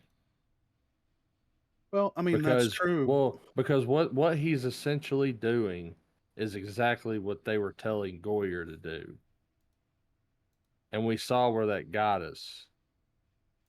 Because one of the key things that got pointed out in the James Gunn announcement, where he introduced the first phase of DCU and everything, is that a lot of these movies fuck origin stories, and I get it for some characters, but like Blue Beetle, there there's still there's still room in the comic book side of movies where a good old fashioned origin movie is just fine.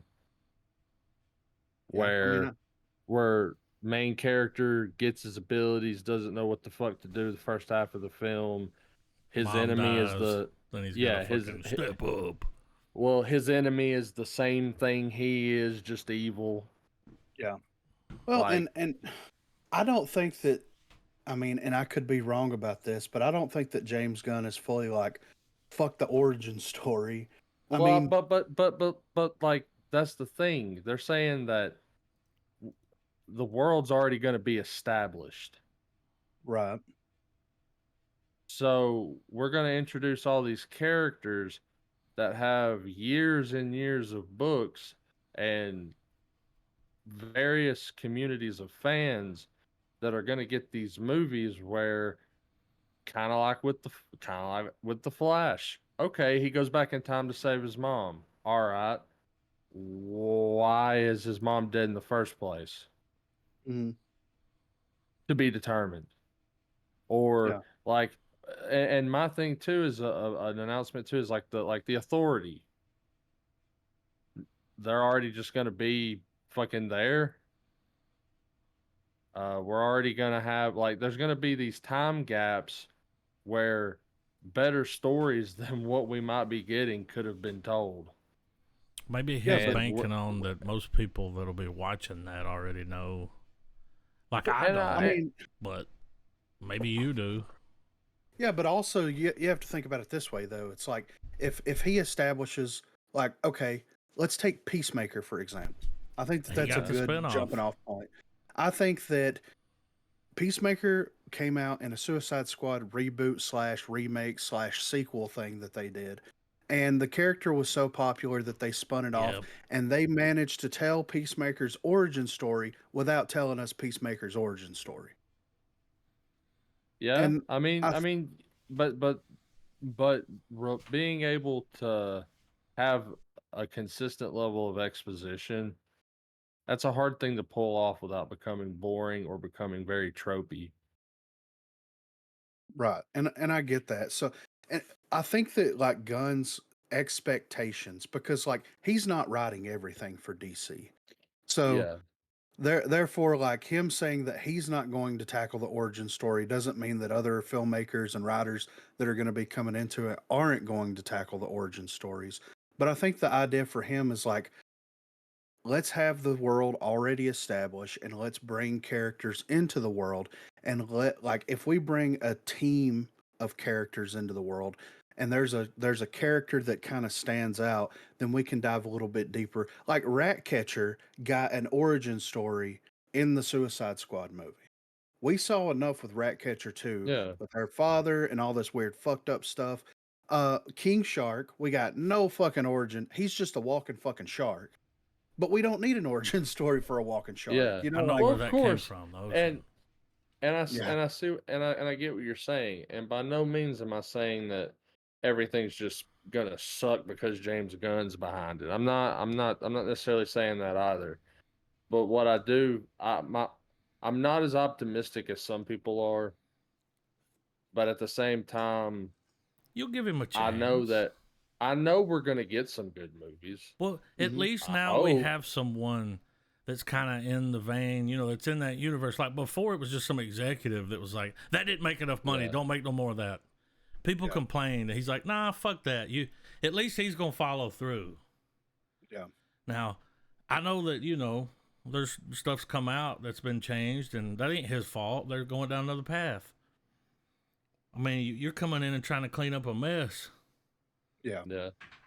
So And it's sad that people are claiming it's Zack Snyder's mess when it's not that, it's Warner Well, it's Brothers. those executives Yeah. that just, I don't Yeah. know. They're like, nah. Because uh, I guarantee you there will be similar beats that's going to happen in DC, and not just because of the story and the characters, but I think there's going to be visual references, all kinds of shit that's going to allude to what Snyder was already doing. It's not going to be an homage or anything, but we're going to see shit that's going to be like, yes, Snyder was probably could have been capable of pulling that off.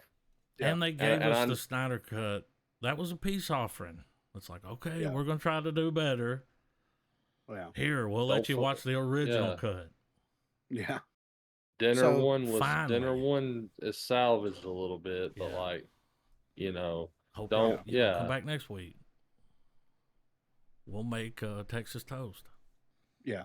But no, I mean, I understand the concern and apprehension with it, but here's the way that I see it. If anybody's got a shot at pulling this off at this particular moment, with Snyder not even being involved and moving along to other I mean, projects, yeah, for I, sure. I think Gunn is probably, the most qualified candidate, and Safran's going to be the one that's going to keep him grounded. Safran's going to be his Howard.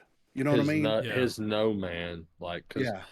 that's the problem with a lot of comic book properties too, is there doesn't seem, and it's kind of, well, at least with most pop culture franchises right now in Hollywood, is there's not enough people going, no, Yeah. like, don't Yeah, do that. that's too off Like, the wall character. That's Let's pull that's it a back very little bit. bad. Yeah, like they're sitting there having coffee, going, you know what? That is a really badass idea about sending a group of individuals through a portal to a place where down is up and up is down. But let's not make that movie. That maybe some other time. Maybe you can do that as a passion project, but let's focus on something a little more tangible and a little more, Yeah. So we'll see what happens with that. But we do have a little bit of Deadpool news here. So Deadpool 3 honors Fox Marvel history, says director Sean Levy. So Sean Levy has confirmed that the upcoming MCU threequel will embrace the history of X-Men characters established during the era of 20th Century Fox Studios. The film's anticipation began when images of Ryan Reynolds and Hugh Jackman portraying Deadpool and Wolverine surfaced in front of a ruined 20th Century Fox sign. Social media has been abuzz with speculations about how this connection will impact the film's narrative. It has been widely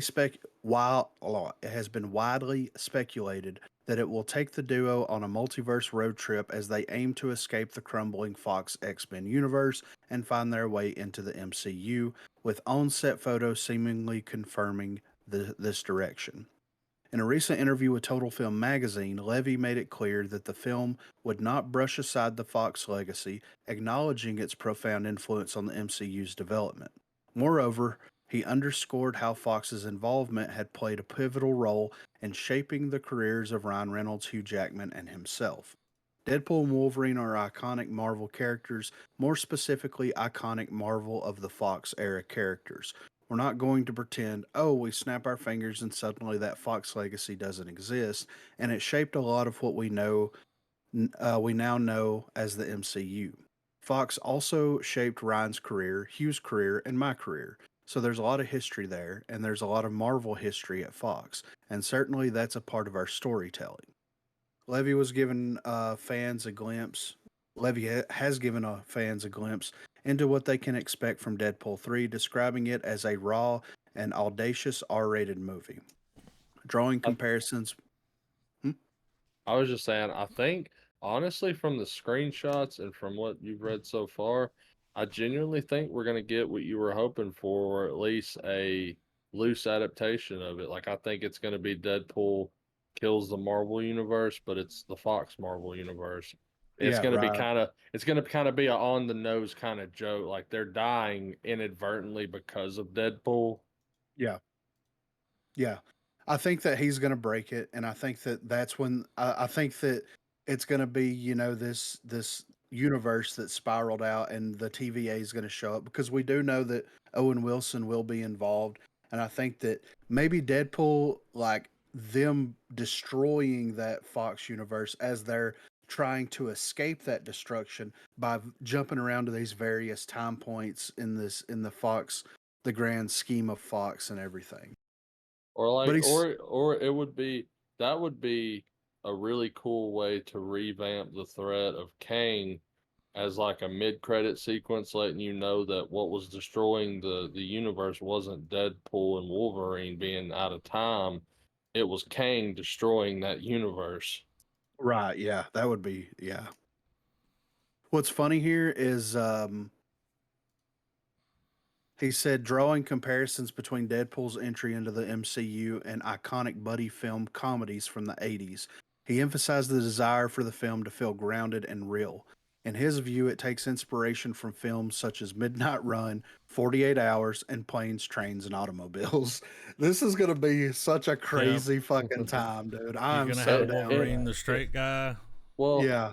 well, for all the laughs that they're playing this Oh, movie up for, we'll probably get a real thing. Like let's just toy with the not multiverse, but with the universe ending thing. Yeah. It would be really cool, and it would be a really cool thing that ties into the history of like 20th century and all that, where they're doing their shenanigans through the film, and then near the end, when the big bad's dead, they're like, the universe is still collapsing. What the fuck? Yeah. Well, Deadpool gets out. He thinks Wolverine's hopping with him. Wolverine's staying back to keep something open, doing an 11th hour thing, because that's how we can write Hugh Jackman out, and it don't fuck with Logan, Hmm. and have it to where he tells Deadpool, "Hey, one of us has got to survive and remember us." yeah. Sorry, Yeah. buddy, it's not me. Well, and I think that, I mean, there's been wide speculation, of course. They cast Daniel Radcliffe in an unconfirmed role, and a lot of people are speculating that he might be playing a different version of Wolverine, which is very possible. Mm. I think that this would be a fantastic way for. Mm. Well, have y'all seen that clip that went viral when his Yeah. fan casting went viral? Yeah. I don't know what movie it was from, but he was just flipping the fuck out, and it looks just like Hugh Jackman going into a berserker rage. Yeah. So I think that this would be a great way if they're going to introduce one character into the MCU that was part of the Fox world. Mm-hmm. It would be Wolverine. That would be a great character. Yep. They could drop him in anywhere that they wanted to. Like that would be incredible. So I think that that might happen. I think Deadpool might be the only one from the Fox universe to make it over. And it would be interesting if at the end of the flick he's like, "Whoa, we narrowly escaped that one, didn't we, Wolvie?" And then you look over and it's Wolverine, but it's a different motherfucker playing Well, that's Wolverine. how you get your new Wolverine. Yeah, exactly. Because So, Hugh Jackman ain't gonna do it. I mean, yeah, he'll play he's a done. little bit, but Yeah, he's like, so I've been Wolverine for almost like 15 years. I mean, shit, he's been Wolverine for over 20. 20? At this point. God damn. Yeah, I think the first X-Men movie came out what 2001, Oh, 2002. So that yeah, is wild. Mhm. Still got it too, man. Yeah, right. So I hope you got your popcorn ready, fellas, Huh? because we got some news on the writer strike. We got a whole list of shit to go through. You know why? Why? Because they have voted to end the strike. Did y'all see where they met over the weekend? Like there was Mm-mm. meets. The heads came to the table. Okay. I mean, Yeah, that I just mean, happened. I mean, they had an ice cream social. Yeah. Yeah. Pizza party. They were like, all right, we're not going to change anything, but you get a pizza party every month. Yeah. You know, Yeah. You like vanilla or chocolate? They're the only flavors we afford. So here it says after 148 days, the writer's strike may be over thanks to an agreement initially reached late Sunday night, September the 24th, according to Variety, which was then voted on unanimously by the negotiating board Wednesday night. The WGAW board and WGAE council also voted to lift the restraining order and end the strike as of 12:01 a.m. Pacific time, 3:01 a.m. Eastern time on Wednesday, September the 27th. This allows writers to return to work during the ratification process, but does not affect the membership's right to make a final determination on contract approval, according to the negotiating committee. The contract now has to be voted on by a majority of the union members. If a majority vote is not reached, the two sides have to go back to the drawing table. The contract between the WGA and the AMPTP does look fairly progressive, though it only lasts 3 years. Watch this space. Watch this space for more information on the details of their negotiation. It remains to be seen how this will impact the SAG-AFTRA strike, which just authorized video game actors to strike as well. Read on for more information on the agreement. So, the WGA negotiating committee included the entire new contract on their website here, along with a summary and a 7-page comparison between the situation May 1st and what was achieved after the strike. The boldest aspects of the contract, as expected, are the terms revolving around artificial intelligence and streaming services. So, this is an excerpt from that regarding AI. The contract summary details AI can't write or rewrite literary material, and AI generated material will not be considered source material under the NBA, meaning that AI generated material can't be used to undermine a writer's credit or separated rights. A writer can choose to use AI when performing writing services if the company consents and provided that the writer follows applicable company policies, but the company can't require the writer to use AI software while performing writing services. The company must disclose to the writer if any material given to the writer has been generated by AI or incorporate AI generated materials. The WGA reserves the right to assert the exploitation of writers' material to train AI is prohibited by NBA or other laws. So I'll wait. I'll touch on this real quick before we get into the streaming thing. It is hilarious where it's like They can the use studio. it. Yeah, you can Yeah. use it, but the Yeah. studio can't force you. No.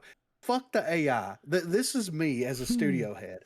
Fuck the AI. If you Yeah. don't want to if you don't want us to use the AI, And then you bitch, can't, you better write. motherfucker. Yeah, you better write a goddamn good Yeah, fucking as soon as story. I heard that, I was like, what? That was Yes, your whole and- thing, and now you're like, well, we could use it, but Yeah, oh, and then okay. on top of that, where does the studio draw the line? Because I think that the studio has a great right to come in and say, look, you have to write at least 95% of a script to be paid appropriately for There that. is a certain amount you have to write. Yes. Well, So how do they know if exactly that's They the don't. thing. Why are they making exceptions for the writers to be able to use the tool when the studios can't use the tool? The way I see it is it's either one or none. It's either all or none. Like well, also you the one where it says the company must disclose yes. to a writer if any materials were given to him that was done by AI. It's like they're breaking that rule. Exactly. They're gonna break that rule. Yeah, They're not for gonna sure. tell them every fucking time. How do you No. know? Well, it's like if you have someone that starts writing a script and then they feed it into the AI and then they give it to somebody else that starts writing it and then they feed it into Yep. the AI and then it just gets this consistent chain of real person AI, real person AI, real person AI, then where do you draw that line? You can't. Like there's no way to Nah. discern. Once the AI gets to where it needs to be, which will happen sooner rather than later. Yeah, especially there's with gonna all this be- training. Yes, there's going to be no way to discern what was written by a human and what was written by an AI. And it's to me fucked up that Yeah. they're going to allow certain provisions for writers to be able to have access to and use this intelligence to be able to do their job for them when the studio was just like, well, we'll just hire fucking AI to do it for fucking free, bitch. And it's like, that's so fucked up. It's so contradicting. Yeah. I'm sorry, but that is just, if I was the studio, I would not agree to this. I would say, no, if we can't use AI, Then you you can't use. Yeah. But how you gonna stop them? They'll do it in their off time. You know what I mean? They'll do it I at know. home and they'll bring stuff. Well, I got all these. Oh, where did you come up with all that? Oh, okay. Yeah. Oh, you write fast. Yeah. Where was all this work 10 Damn, months ago? you wrote 100 variations of the same script. Yeah, right. When we had to hire a team of 25 to write one variation of it, motherfucker. This is ridiculous, right?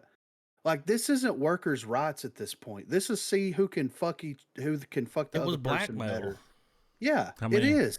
it's blackmail, dude. And no wonder you've got people like Bob Iger and people coming out that's like, no, fuck them. If we can't use it, then fuck them. And I get it. This proves that this is all a shitty fucking situation right here. And if I was the head of the studios, I would not be signing this shit. I would say, if we can't use it, then you can't use it. Nobody's allowed to use fucking AI in the workplace, period. And I would develop an AI to feed the fucking the writing into to determine if it was written by fucking AI somehow. I mean, I don't know how you would do that, but anyway, like that's fucking stupid. I also don't like how they were like, you're not gonna be able to like run books through it and stuff. Yeah. Well, yeah. sometimes you might have something that's a bunch of books, and it's like, how can we condense this down? Yeah, right. AI might be good at that. It'd be like, oh, well, you got to talk about this. Yeah. And you got, get rid of all the chuffer here and give me. Yeah. And then you just run it till you get what you want. Use pieces, Right. So this is already starting off in a fucked up situation, right? But let's see what the streaming side of it has. So regarding streaming services, this is what the contract reads. Streaming features. When a full-length project is made for streaming with a budget of $30 million or more, the minimum initial compensation for a story and teleplay is $100,000, an 18% increase from the current rate, and a 26% increase in the residual base. Combined with the foreign residual improvements described below, the result is a 3-year residual of $216,000 for projects on the largest services, a 49% increase from $144,000 under the 2020 NBA. Increased foreign streaming residuals. Foreign streaming residuals will now be based on the streaming services number of foreign subscribers for services available globally, amounting to a 76% increase, including a 2.5% base increase to the foreign residual for the services with the largest global subscriber bases over 3 years. For instance, Netflix 3-year foreign residual will increase from the current $18,000 for a 1-hour episode to $32,000. Viewership-based streaming bonus. The Guild negotiated a new residual based on viewership, made for HBS VOD series and films that are viewed by 20% or more of the service's domestic subscribers in the first 90 days of release or in the first 90 days in any subsequent exhibition year. Get a bonus equal to 50% of the fixed domestic and foreign residual, with views calculated as hours streamed domestically of the season or film divided by runtime. This bonus structure will take effect for projects released on or after January the 1st, 2024. Streaming data transparency.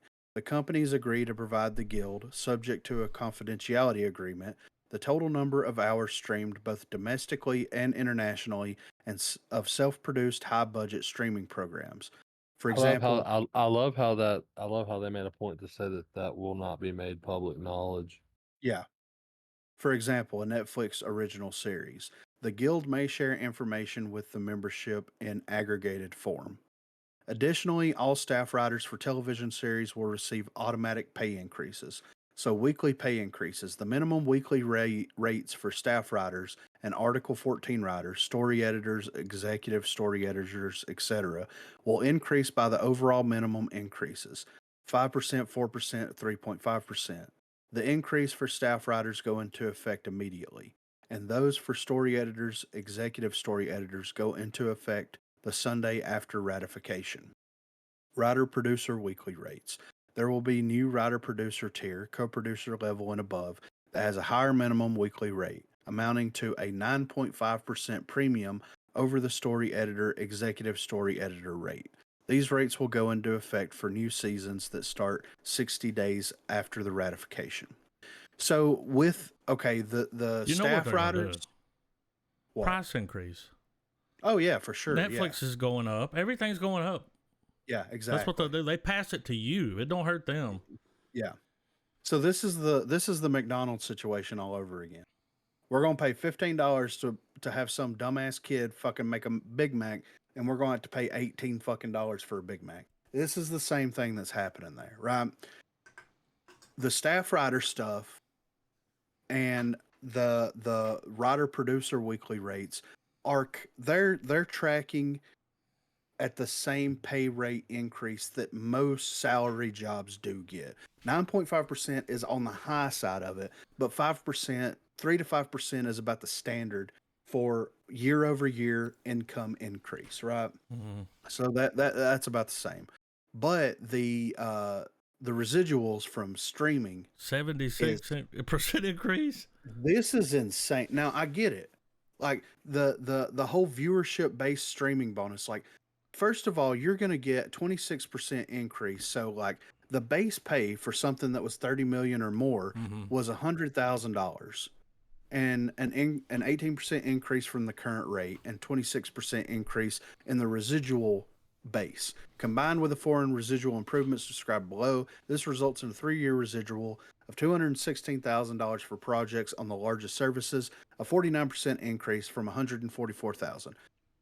If someone is writing something and they make $150,000 off of it, right? Mhm. Just writing something, you make $150,000. And let's say you're able to pump out 4 of these projects a year. You're not going broke. No. I'm sorry. You're not going broke. So you're going from 150,000 to 215,000. That is a very substantial. Yeah, now So, we're seeing the numbers. yeah. Oh yeah. Well, even the numbers before wasn't that bad. I mean, Well, okay. For instance, Netflix 3-year foreign residual will increase from the current 18,000 for a 1-hour episode to 32,000 yeah, for that's a 1-hour that's episode. quite the increase. That is more than some people make in a year. Yeah, For 1 most hour. For 1 hour. So if you cut like Squid Games, how many hours was that? Or how many? That was 8, 10 episodes, Shit, something yeah. like that. So you got 10 episodes, you're Mhm. making $180,000 off of that. Now you're going to be making $300,000. Like, this is Yeah. fucking insane. You It's know what I mean? blackmail. That's the thing, man. It's like, I understand, okay, and I get the whole union aspect and Yeah, people want to be paid unions. more. Yeah, I get it. I understand that. Sure. 100%. But whenever you're already working in such a niche environment Mhm. to where your standard of living is so far out of the realm of Well, they're not of- people that's building cars. exactly. You know, they're already Yeah. living pretty good. Yeah. No manual labor. They just have to think. They think good and they write good, which anybody could realistically do. Well, Thanks a lot to of AI. people's gonna be out of a motherfucking job. Yeah, I hope for they sure. realize that. Mm-hmm. Really, I mean, yeah, a lot. Yeah. How much did you write on all the stuff before? Oh, like 3%. Okay, Yeah. you're gone. Yeah. So this is, I mean, it may be over. They're voting Oh, on I'm it. all sure the they time. would love this. I mean, Yeah. But yeah, you're going to get a lot of chuffa being cut. You're going to get Oh, a yeah. lot of, and that's the thing. I do like the idea where it's like, especially whenever you start looking at the streaming data transparency and the viewership based streaming bonus. Here's my thing. I understand that a lot of films have a pretty significant draw because of back end. Like, look at Robert Downey Jr. yes. You know, they sign Robert Downey Jr. super cheap, but they guarantee him X amount of back end off of that. Paid off. Yeah, paid off. He goes in, he puts the work in, he gets paid. Everybody's happy. He single handedly builds an empire off of Yep. his back, right? So I understand that, like, the viewership based streaming bonuses here, but like, if you're already getting paid salary plus this percentage plus that percentage plus this other percentage, and then you're also going to get a viewer based streaming bonus, is that really? I mean, let's be honest here with the fucking toxic sludge that they've been pumping out over the last Mhm. 5 years. Is that really going to encourage people to really think of really cool stuff? Like, is it going to be a motivator? I don't think that it is. I mean, me personally, I don't think that it will be. I I could be mean, you wrong. could really do the bare minimum and make some damn good money here. I mean, Exactly. I mean, we definitely Well, got into the wrong I mean- business here. well, I think it's gonna benefit the little guy more so than these big companies or the big the big stories, IPs, all that whatnot. Because being able to take a probably not even 100-man production team, not counting actors and all that, and being able to throw a movie together using AI as a tool with the proper pay increases, it's going to come with a higher morale. It's all just a big domino effect. I think it'll help the indie market, but there's a part of me that agrees with what you're saying, though, Griff. I don't think it'll do too much good, on the whole. Yeah.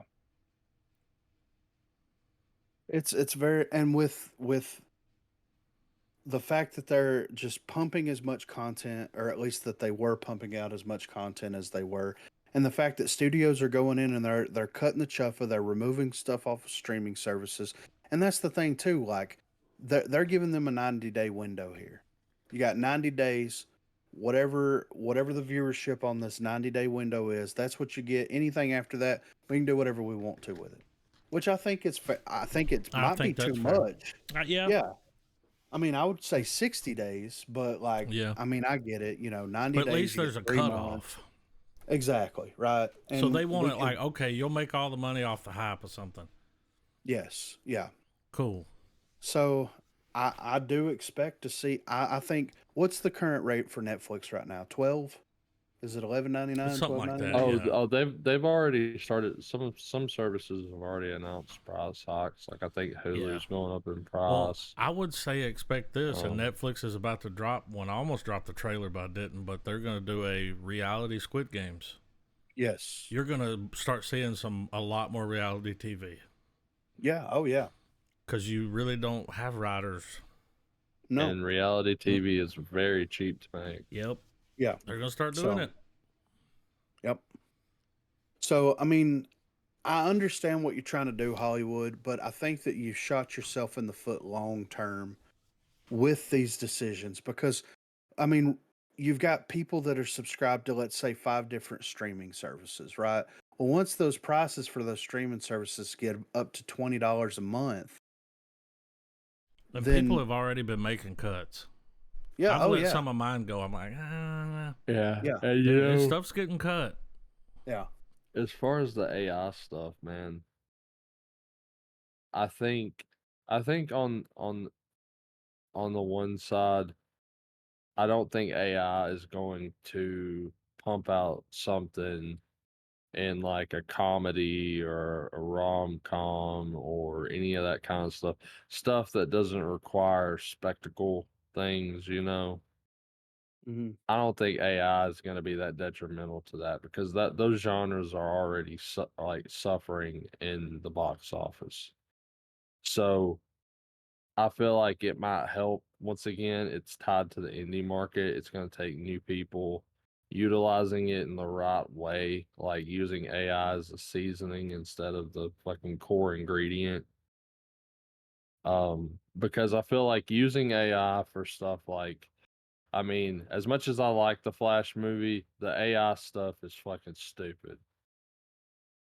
Pretty sure a lot of Secret Invasion was written by AI. right, At least the finale was.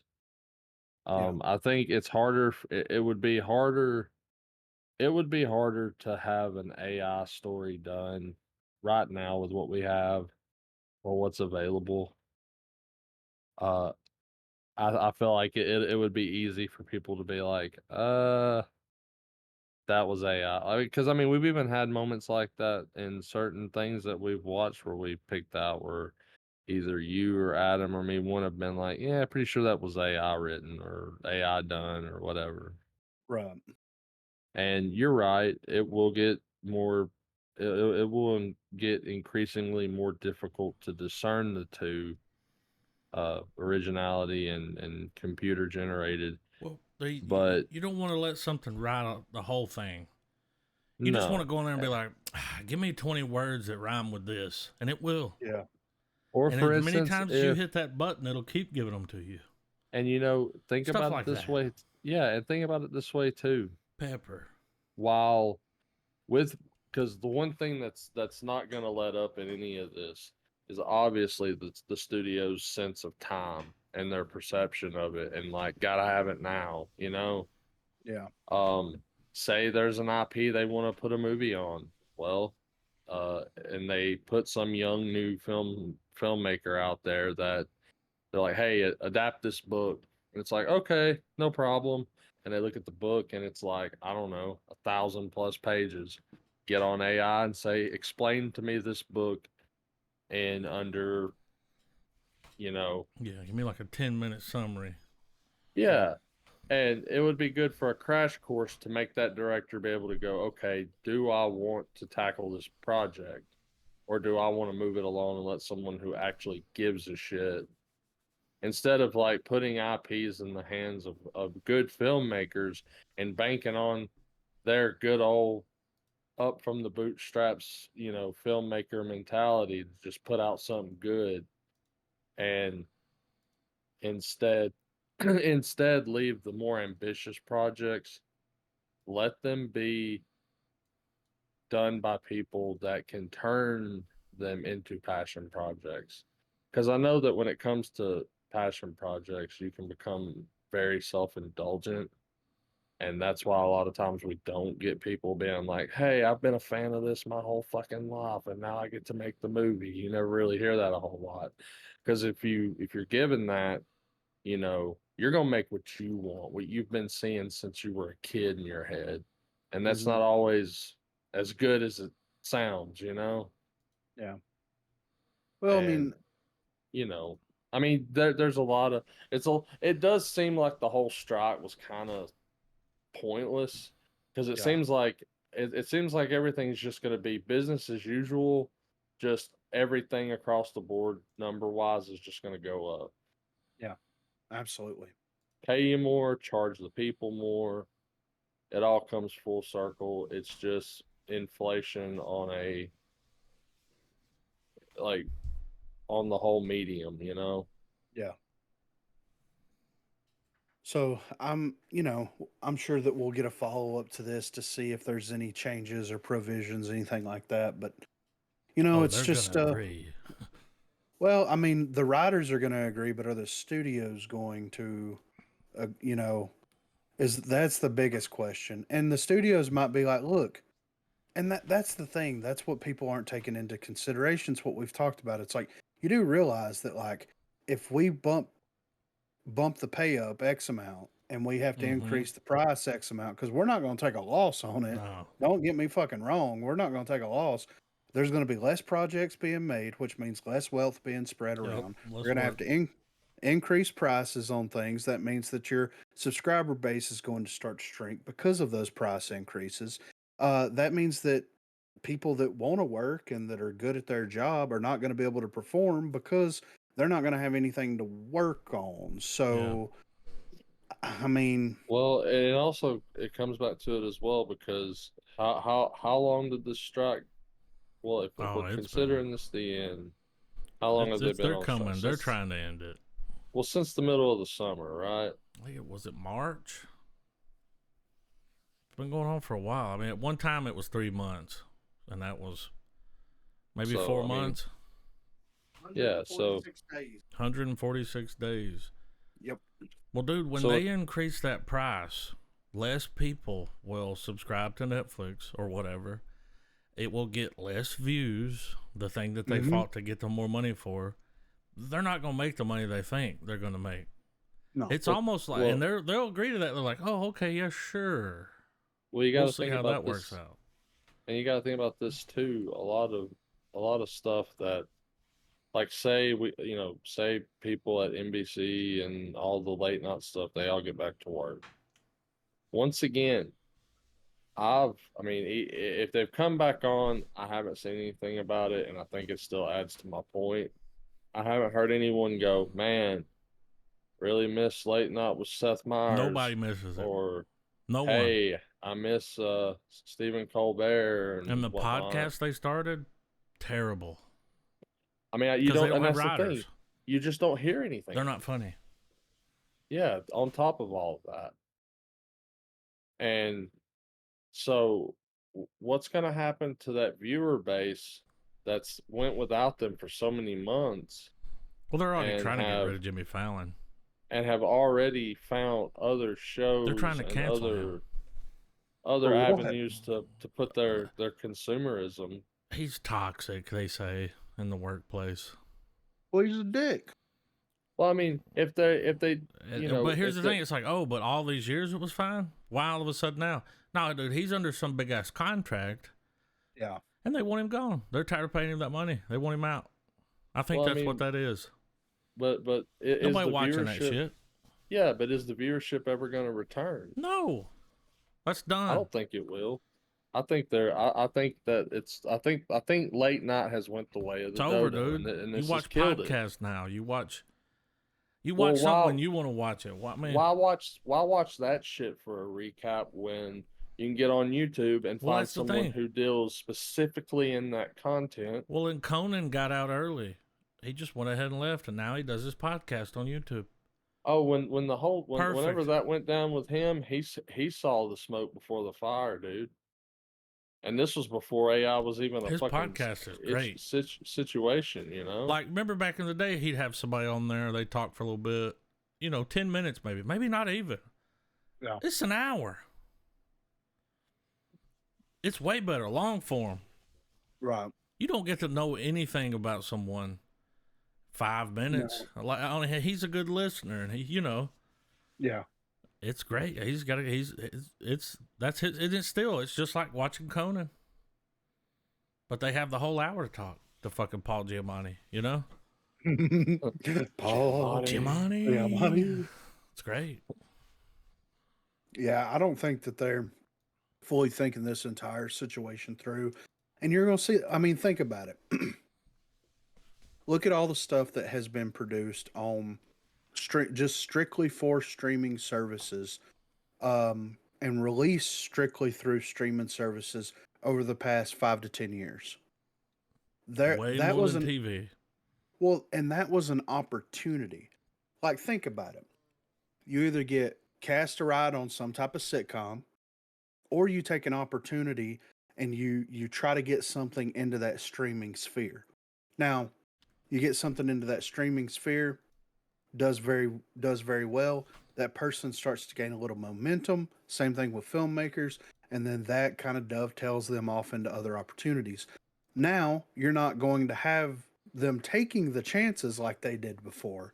So therefore, you're not going to have people that are going to be like trying to get their, like, that name that they were trying to build while working on streaming services isn't going to happen any longer. So that means that the next Tarantino, the next this person, and the next that person, it's going to be harder for them to get discovered. You're hurting people. You're hurting people that are trying to build themselves up. Yeah. Well, they're hurting themselves. Yeah. That's all in the name of the almighty dollar. For an extra $10,000. Yeah. It's like, bro, it's not my fault you live somewhere where rent's $10,000 a month. Yeah. Work remote. Yeah.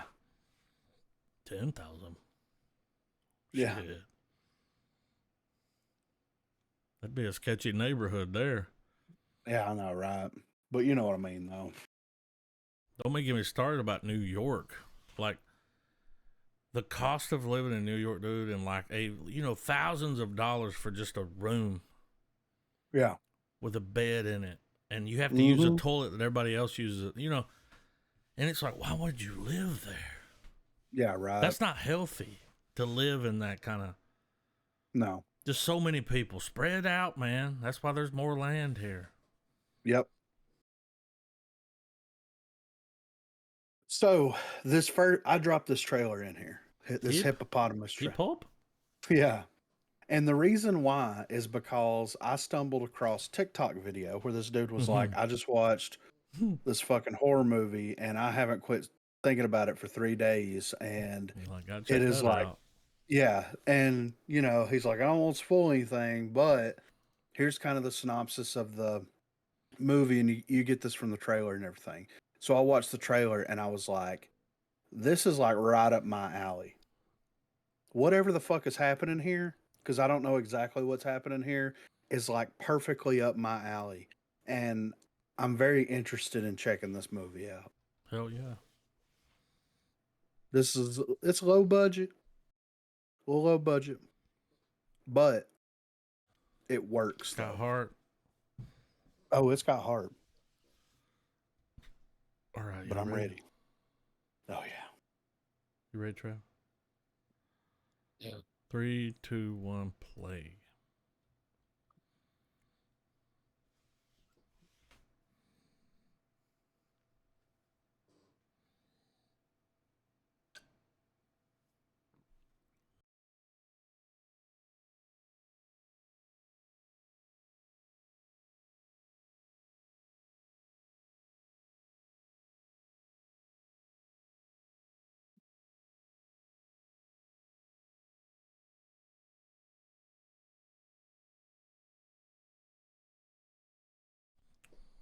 What do they call that?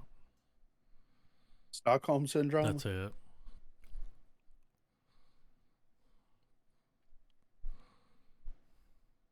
He broke her legs. Oh, she got miseried.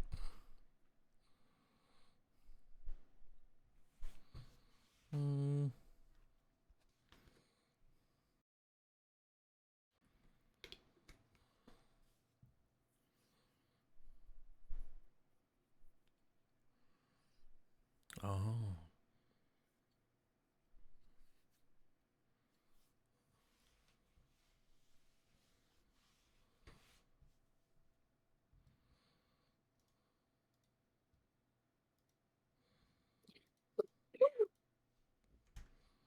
Mm.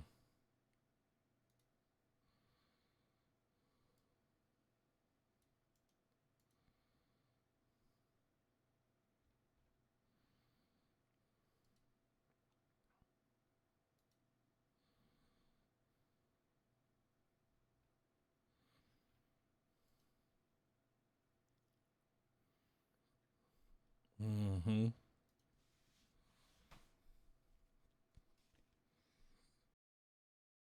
What if it's the other way around?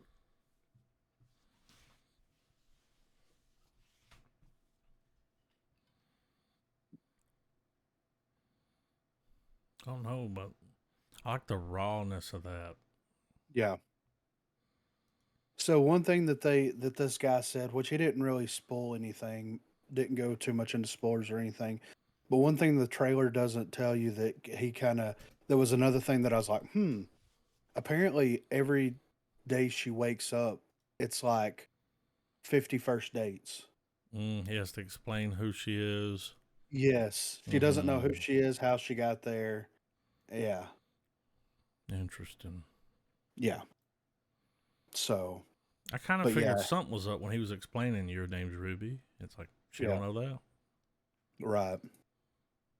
But yeah, I'm I definitely said try check it to. out. I mean, Yeah, it's because out, so. yeah. But yeah, I saw that and I was like, oh, I gotta show this to the boys, you know? Yeah. I follow a few people on TikTok that do that. They're like, you want to see a fucking fucked up? I actually have my pick for Ford Film February Ooh, that I got from a TikTok, Dogtooth. Have y'all heard of ooh. that? No. Well, you Maybe. will. That's gonna be my pick, and I remember it. Fingernails. Yeah, I don't even think I don't. I'm pretty sure this is not about fingernails. Oh. Oh, it's got Jesse Buckley in it. Who the fuck is that? I think she's married to one of the That in-betweener redhead? guys. Yeah. It is her. Roll it. She was in Men. Oh, the main chick. Yeah, Love it. men. Let's do it. Yeah, the men did not have that kind of vibe. No, I wish it did though. Charlie. Mm. All right, 3, 2, 1, play.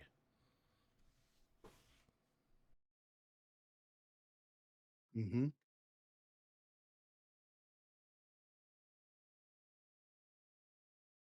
That's the guy from the Bear, that cooking show. Yeah. Oh, Didn't put his name in the title.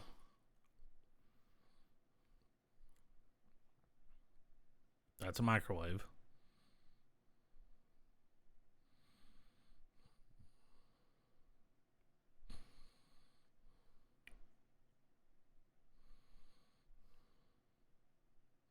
Yeah.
That's why you don't join a cult. You know what I'm well, saying? what they left out was that dude from the cooking show burns the institute down. Yeah. When he finds out that she's like true loving on this other dude. But they already took the test at the cult, and they're like, "Oh, that's impossible. You love this person." Yeah. What if it's a thing where it's like, because you got the dude running it, the guy's coming there and like, "All right, convince her. Yeah. I'm the one, so I don't have to hippopotamus her ass." You know, We'll break her kneecaps and put her in a it'd be bathroom. better if it's a test. I don't want to hit her with that misery, but I will. She's so fucking pretty, dude. I'll chain her to a pipe and give her a fucking saw, and it's like, "Hey, you want out?" I'll fucking sponge We'll bath play her a game every with day. you. It's like, whoa, dude, calm down. Oh my god. That's fucking funny. Be like that sometimes. There's something in the barn. This has got a Fogel, not Fogel. There's something on the wing. It's the nerd from. Well, they were all nerds from. You'll see. All right. Guilfoyle? Yeah, Okay. yeah, he's in it. I remember the sound being kind of weird. Yeah. Somebody's saying the echo, dude. Yeah, it's weird. All right, 3, 2, 1, play. It's only when they talk. It's that barn audio. Yeah, That I bodio. was figuring out how to Barney-o, Body-o.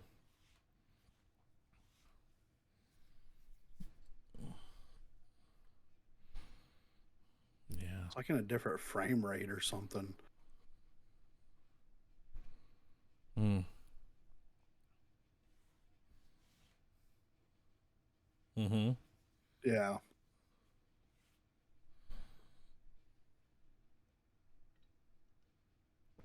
Settle.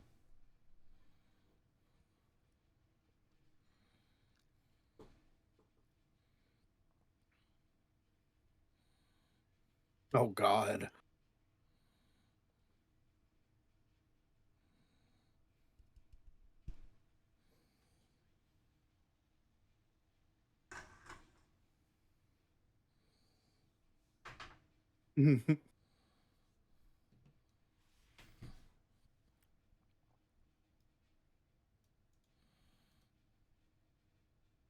They're trying to capitalize on that Violent Night Yep. thing. All right. It has a beard, Bill. Yeah. Going to some Nordic death metal festival. I mean, look at it. Oh. We're already at the 60th Wow, ain't anniversary. that wild? It seems like yesterday. That it was the 50th. Yeah. Speaking of John Hurt, sheesh. You know, like, I know what's happening. Jude, war dog. Yeah. Like, all right, dude, Yeah, tone calm it down. down. Yeah. It's like, you're up here, bring it down about right here. Yeah. All right. So Tenet's coming back? I mean, Is that what's I think happening he comes here? back for every anniversary special. Oh, That's- so from now on, Yeah, it's he's going just- to be like 90s. well, they're "Oh, like, God." oh, the views for Doctor Who's really dropped off. Gee, how do we bring them back up? It's like, well, we can get Tenet, and if you really want to fuck on them, bring Matt back. Yeah. If know you what I'm saying? really want to fuck all of Yeah. yeah, right. Bring those two back, and then lead in, and then we'll have another guy that comes in that's nothing like them, you know, because how could Yeah. you be?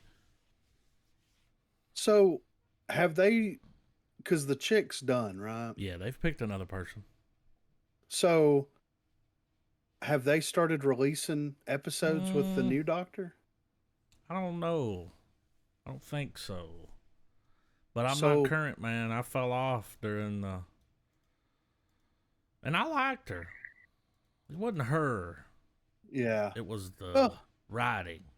It was the same with the Capaldi stuff too. Like it started, you know, like he was great. They but like, really wasted a chance to do something great with him. oh, they for did. sure, dude. Yeah.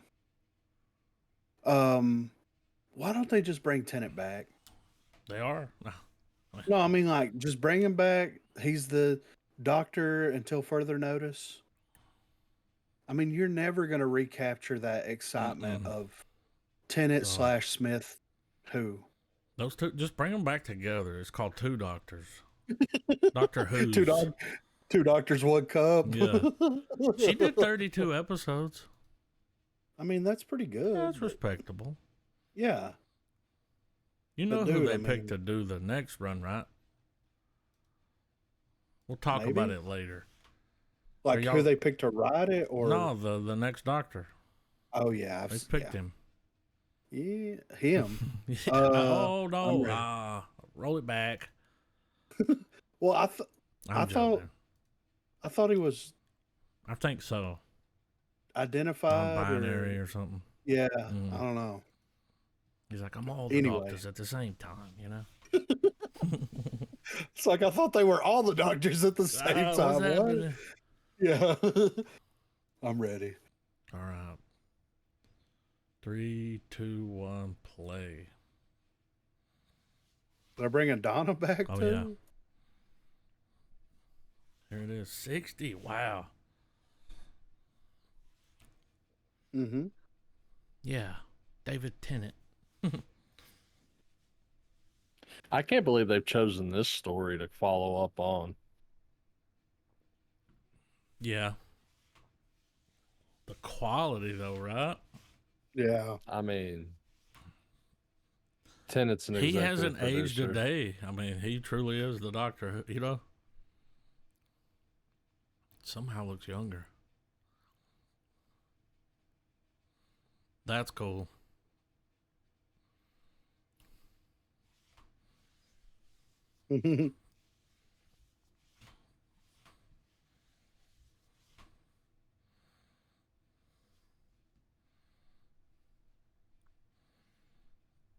God, he's so good. Up.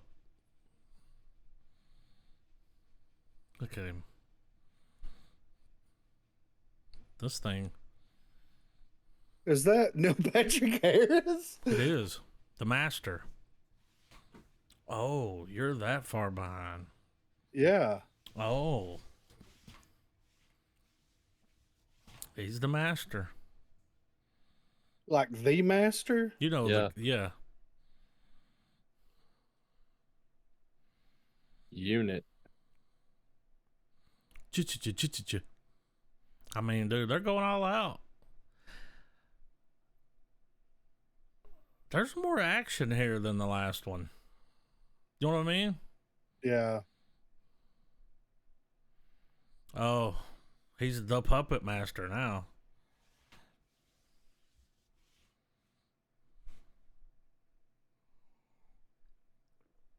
That's gonna be his speech at the end. He's gonna fucking deliver a tearjerker. Where the Daleks at?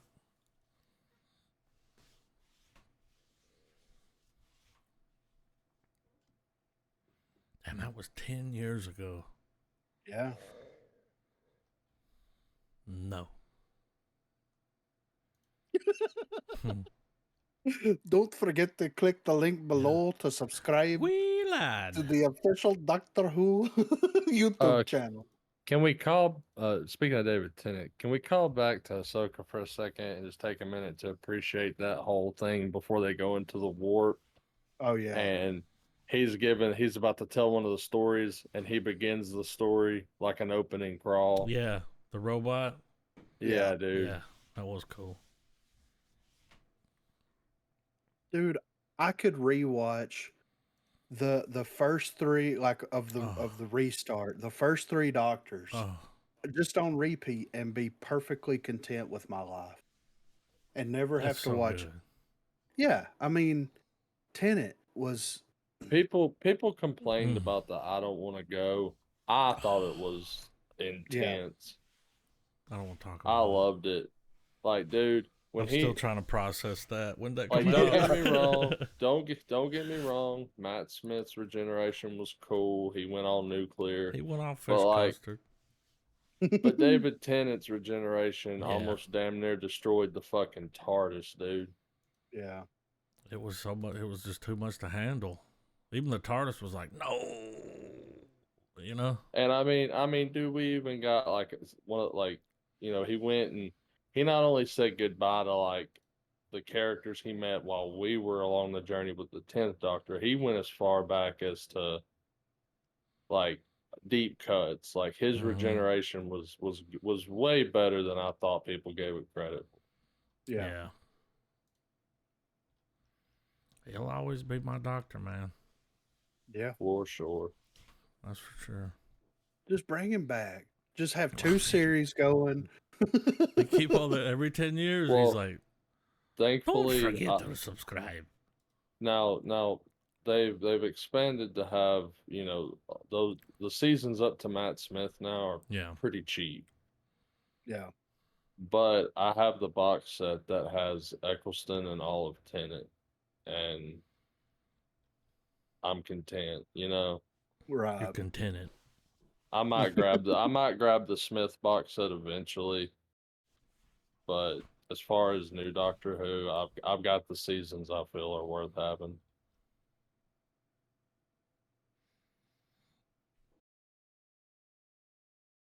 All right. Didn't they have like other fast little VHS? Yeah, this is like the third or fourth Yeah, this one. is 85. Yeah. So This is supposed to be shot like on a handheld looks like VHS it. recorder. Yeah. Well, these movies, I know the original one. It was a big deal when it dropped. Like as far as indie horror. all right, let's do it. 3, 2, 1, play. Shutter Island.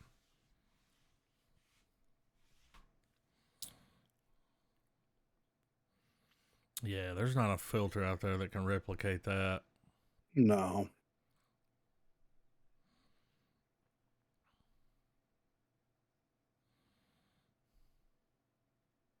That was creepy.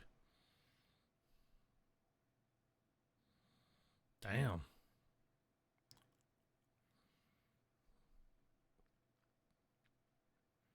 It is beta because it sounds better.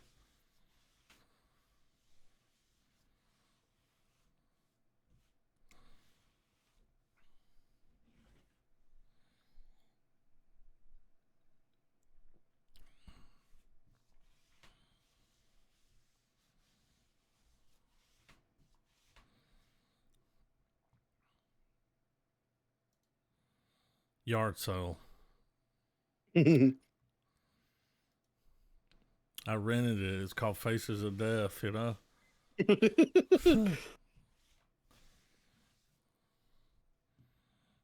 I like how even when the beta spotted, the quality was better. Yeah. Because beta was better. Beta was better. We missed the whole Betamax VHS wars, but like DVD, Yeah. porn decided. Yeah. Well, Blu-ray and what, HD? Yeah. I still see some of those HD Blu-rays Oh, at yeah. baggage. I'm like, Or hell, I can HD. play that shit. You know? Yeah. I don't even sell stuff that can play that. I'm like, wait a minute, how much is it? That's a collector's item. It depends on what it is, dude. I might buy it. Yeah. Like, It's like, like, oh, this is ooh, collector's Jurassic edition of Park. Kill Bill. It's the one of the versions of Kill Bill that I picked up at baggage was the it was like an Asian version. Mm. Yeah, Oh, that's picked it cool. up at Kill Bill, dude. I mean, baggage. Like, I mean, I saw that and was like, oh, what's that? Mine. W. Yeah. I'll take that. But that looks cool. Yeah. Not too shabby. Boudica Mm. or Boudicca? Probably Boudica. This ain't Game of Thrones. Boudicca. Boudicca. Yeah. Mother of muskrats. Booty. Oh, yeah. Yeah, booty. All right. 3, 2, 1, play. Queen of War.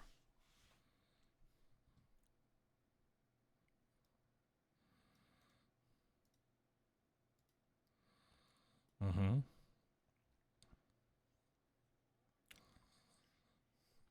Is that Simon Pegg? Oh, this was a real person.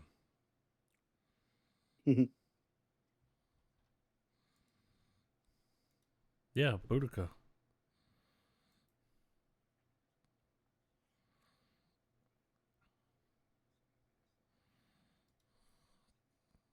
God, I think about the Roman Empire all the time.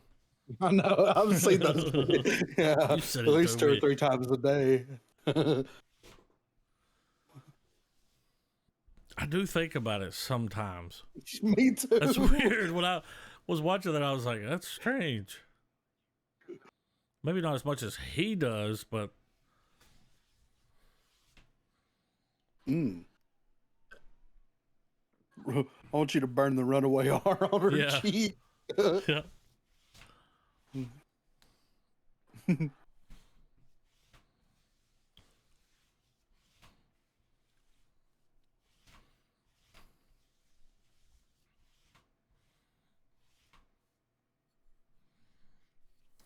Yeah. Dude. I like her grill. Yeah. It does look like a grill. She got it out the middle of the mall.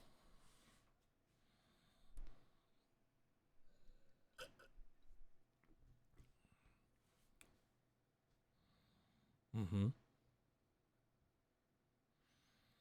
Is that coming out in theaters? It just says release date, October 27th. Looks interesting. Boudica. Never knew there was a Boudica. No. Oh, I'll kick you in the Boudica. Yeah. You ever think about the Roman Empire, Trav? I mean, every other hour. I mean, wasn't it plumbing, right? Yeah. Didn't they come Yeah. up? I mean, dude, that is huge. Aqueducts. That is Yeah. huge. Yeah. That's huge. That dude, that almost like, dude, the cell phone's great, but Yeah. indoor I mean, plumbing, getting your shit away from you. people use Yeah, you don't have to go outside to use the I mean- restroom like an animal. What am I? Well, you know? well, now when you go outside, you get to smell the stench of everybody's human shit. Yeah. We're all the same, don't you see? But whenever you have like a septic tank problem, they have to come out and drain it and stuff. It's like, what the Romans do? Do they have a thing for this too? This is Yeah. terrible. Well, it moved so swiftly there was no cloggage. Yeah, they were like, we just send it straight to the ocean. It's like, Yeah. oh, okay. Fuck it. The fish eat it. Yeah. All right. And then we eat the fish, the cycle of life. Yeah. It's the cycle of life. All right. Amber I would eat Heard. the cuttlefish. You I heard? just did this because it's like we haven't seen her. And I'm No. like, is this going to be low budget? Like, what is this, you know? I think they shot this at the same time they shot that movie with Alec Baldwin Oh, at the same place at the same time. Well, I think this is about all that money she was supposed to donate. in the fire? Yeah. Yeah. All right, Amber Turd. 3, 2, 1, play. Better not be about Maui. Mm-hmm.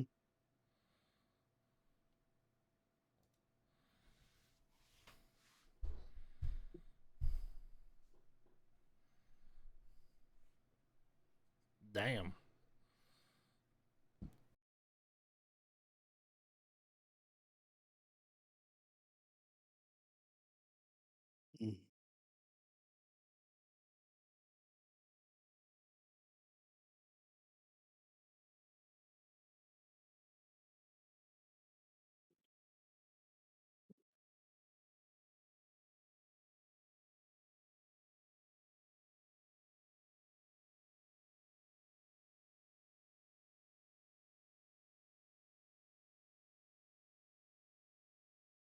Give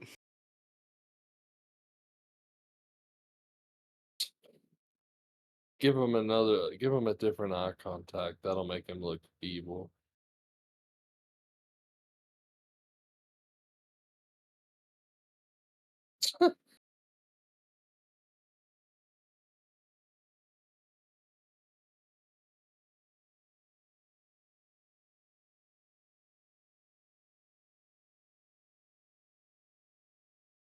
No, he ain't. The prequel to The Omen looks crazy. He's the goddamn devil, boy. That's funny, That man. bitch When I showed- watched that trailer, I was like, so it's the Omen. I mean, Yeah, it's a basically. kid in the that's got powers. But it's in the Victorian era. Yeah. AI they were like, put a spin on the Omen. Now, I'm not sure, but this guy right here looks an awful lot like that dude on TikTok that's like, send him out of the country. Remember he was doing Yeah, it looks just like that guy. might be. I think it is.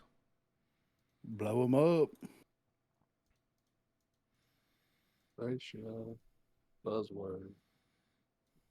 Let's do it. All right. Restorage. 3, 2, 1, play. It kind of had a little, the super vibe.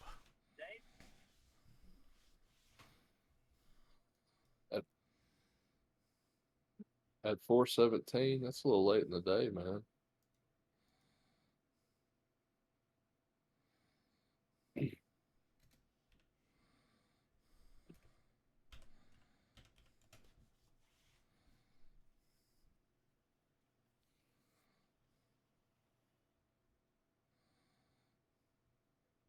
Motherfucker looks like Shane Gillis and William Montgomery did the fusion dance.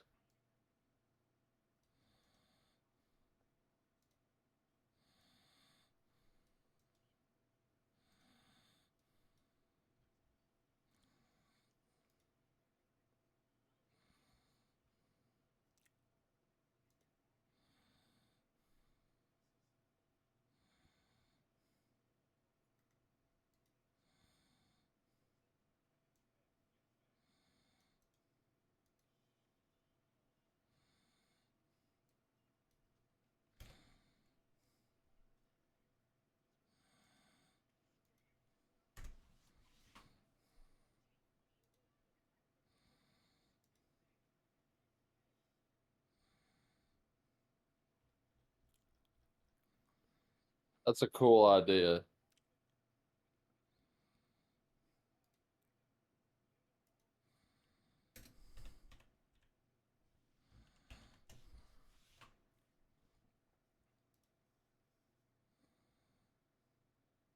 Yeah, that is a good I'd be idea. down to watch that. Yeah. I'll stick it and check it out.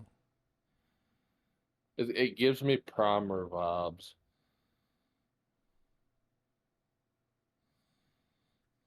Somebody down here said Primer end- meets Office Space. Oh, okay. The Enfield Poltergeist. Bet you can't guess I what it's hope we get about. more than just messy cabinetry. They're gonna do all the cabinets. We're gonna blow all the drawers out on this one. I The like this. refrigerator's gonna turn upside down. London, 1977. Dread. That's That's what it says. Me balls itched for the first time in 2 weeks. Comments are disabled. Apple. Must have been that ginger I bought on Leaker Street. I'm sure ready. All right, 3, 2, 1, play. Okay, The trailer guy. I like that.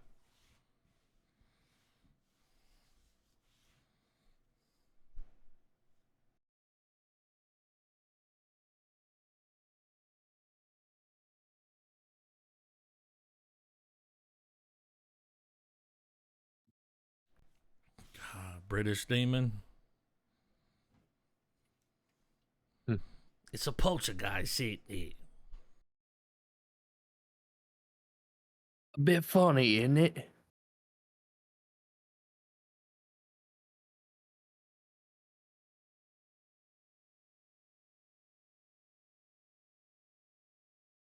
I hope they use authentic.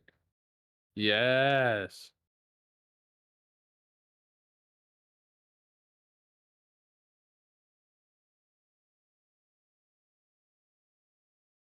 That was a cool little camera trick where it followed.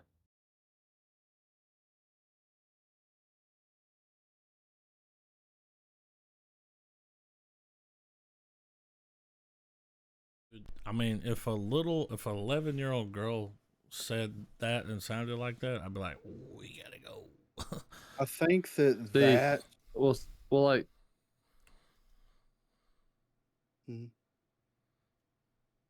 What? I was just saying, like, I know possession movies are a dime a dozen, but when they're done in that documentary style, where you're more or less just hearing about the shit that they're just like, we don't know what the fuck that even was. Yeah.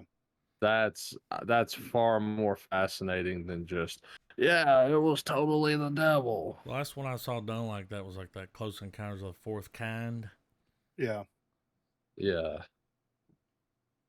I think that case that they're doing is based. That's what they based The Conjuring 2 off of. Oh. So I think that because they went to London in The Conjuring 2, and that's the whole Crooked Man and the Nun and all that shit came from. And I'm pretty sure because that picture of the girl floating, Yeah. where she's like really close to the camera or whatever, that was a picture that they snapped in the movie that looked just like that. So don't don't hold me to my word, but I think that that's what it was based off of.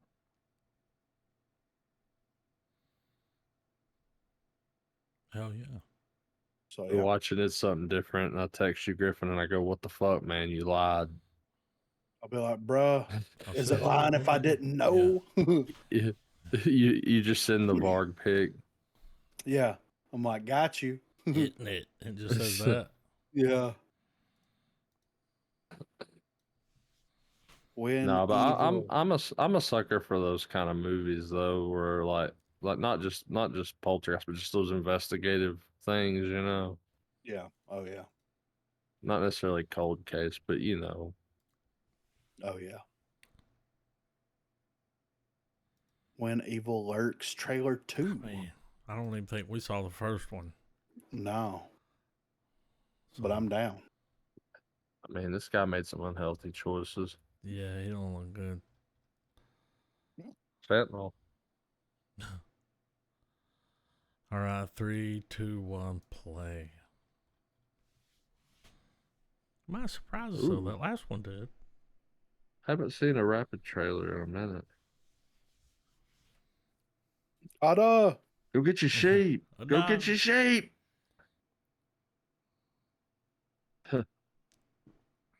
Fuck me in the gold ass, you know?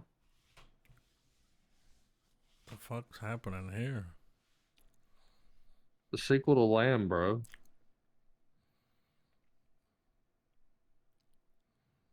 Dude. Creepy. It was eating hair. That fucking goat went up to that gun and was like, "What you gonna do? Shoot me?" You won't, you know.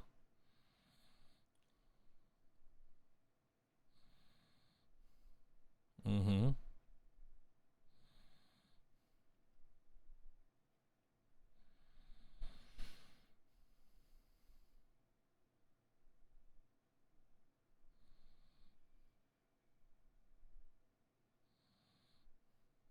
Alright, it's a Tiffy.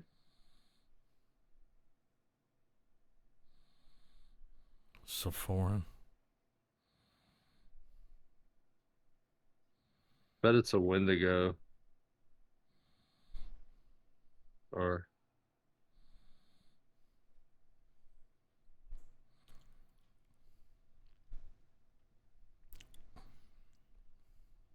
What?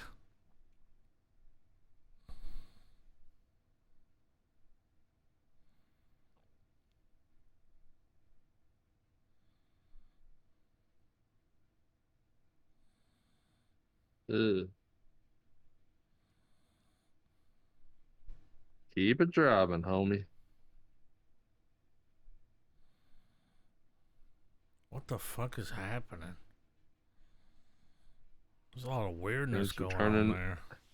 a lot of things are turning to hell, like that dude said. It's pretty interesting. I mean, The fuck? The fucking Showdown of the hell? Grand. Dolph Lundgren. I mean, Let's fucking let's see who he breaks in this movie. It's got Terrence Howard in it too. just wait. Okay. There's something. This might be something here. You mean it's got OG Roadie? Shit, let It him might cook. be. Yeah, he's like, "What's up?" I mean, trying to get a little extra mean- money. Mhm. Rider Strike didn't help him out. All right, mean- 3, 2, 1, play. Silly goose time. Shout. Shouts. to Let the it Shout. all out.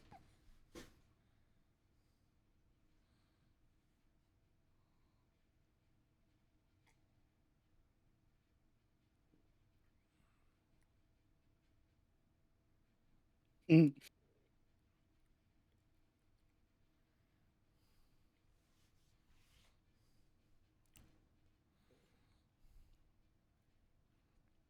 It's a grindhouse movie.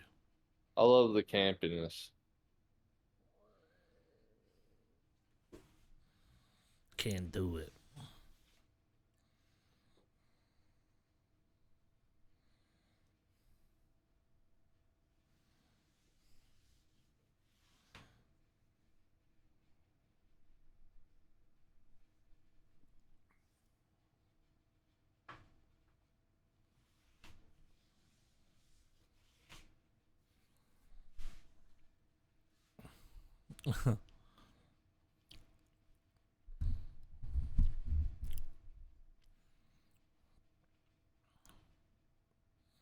What the fuck is I want happening?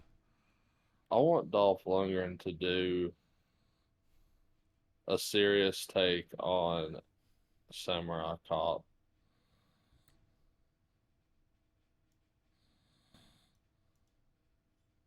We know who it is, you know? Yeah.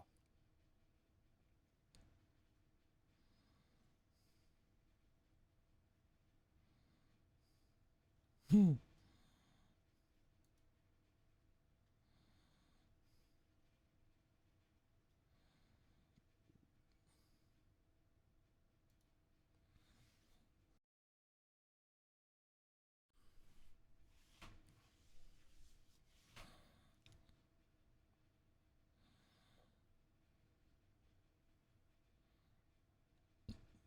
On guard, motherfucker.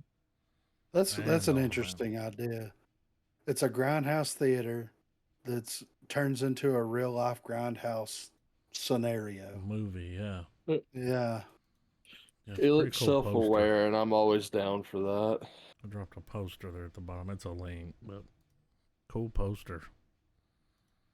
All right, what's on our Jawan? what- Shit. let's say what's on our Bollywood Y'all don't know menu tonight? Jolin? Look at it. Shah Rukh Khan. I'm Alright. ready. Whenever the cops show up, you gotta take a drink. Yeah. Heard. Whenever they hit Stand somebody by. with that stick, you gotta take a drink. All right, 3. This is a straight up Hindi film. 3, 2, 1, play. Mm-hmm.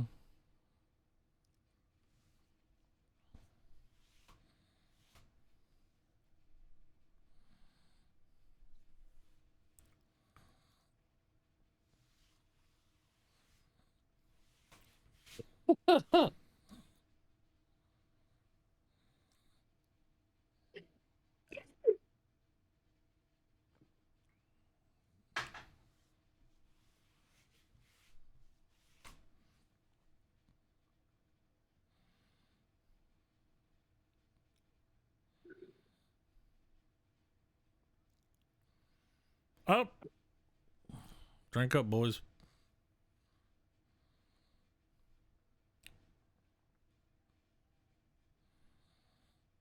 They're using more English songs. I've noticed.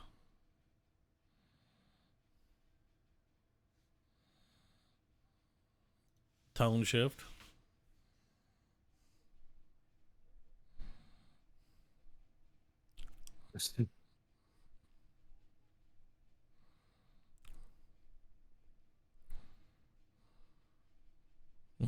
That fucking dog. Now we're back to the movie.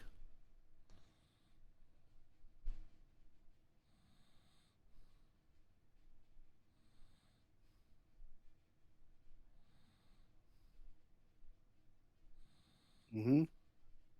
Damn.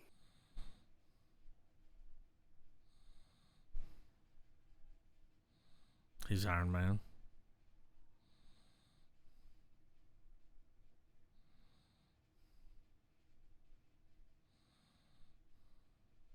There's a lot going on here, right? Yeah.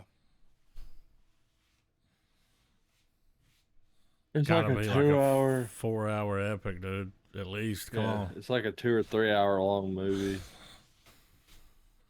Before you touch my son. Look at this. Oh, Mossy Oak. Somebody marching to the tree stand with that playing.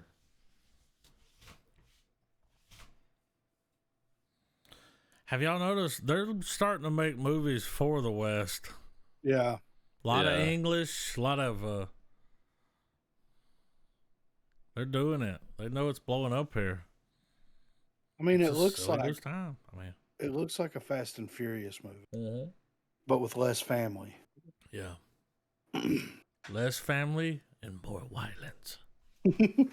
This violence. I rest my case. Your Honor, he rests his case. Yeah. Fucking the digital dial of destiny. Yeah, Yeah, let's just see how about. this franchise ends. I mean, this is it, right? Unless they reboot it or bring another. I fucking hope. I have a feeling that he's gonna be like he might even die in the movie. I don't know. I really Yeah. don't, but I I know that wouldn't- he's probably gonna be done with it. Well, it just depends. I mean, money Well, I mean, talks. he killed off Han Solo. He did. Like that was But- his call. Here's what I hope. I hope that he has enough class in him. It's like people don't want to see Indiana Jones die.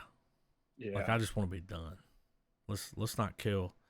Just right He's off willing into to kill the Han sunset. Solo. I think he likes the Indiana Jones character a little more. You know. Yeah. I ain't never heard him talk shit about that. Well, I mean, But, it would be nice to get an ending like The Last Crusade. They just horse back into the horizon. yeah, another one. Yeah, another one, and another one But we got that in episode 7, which is already out. of Ahsoka. Yeah, got a great Hell rating yeah. too. Mm-hmm. And then we'll have one more after that. I think the check's in the mail. Hell yeah, it is. And the flag's up.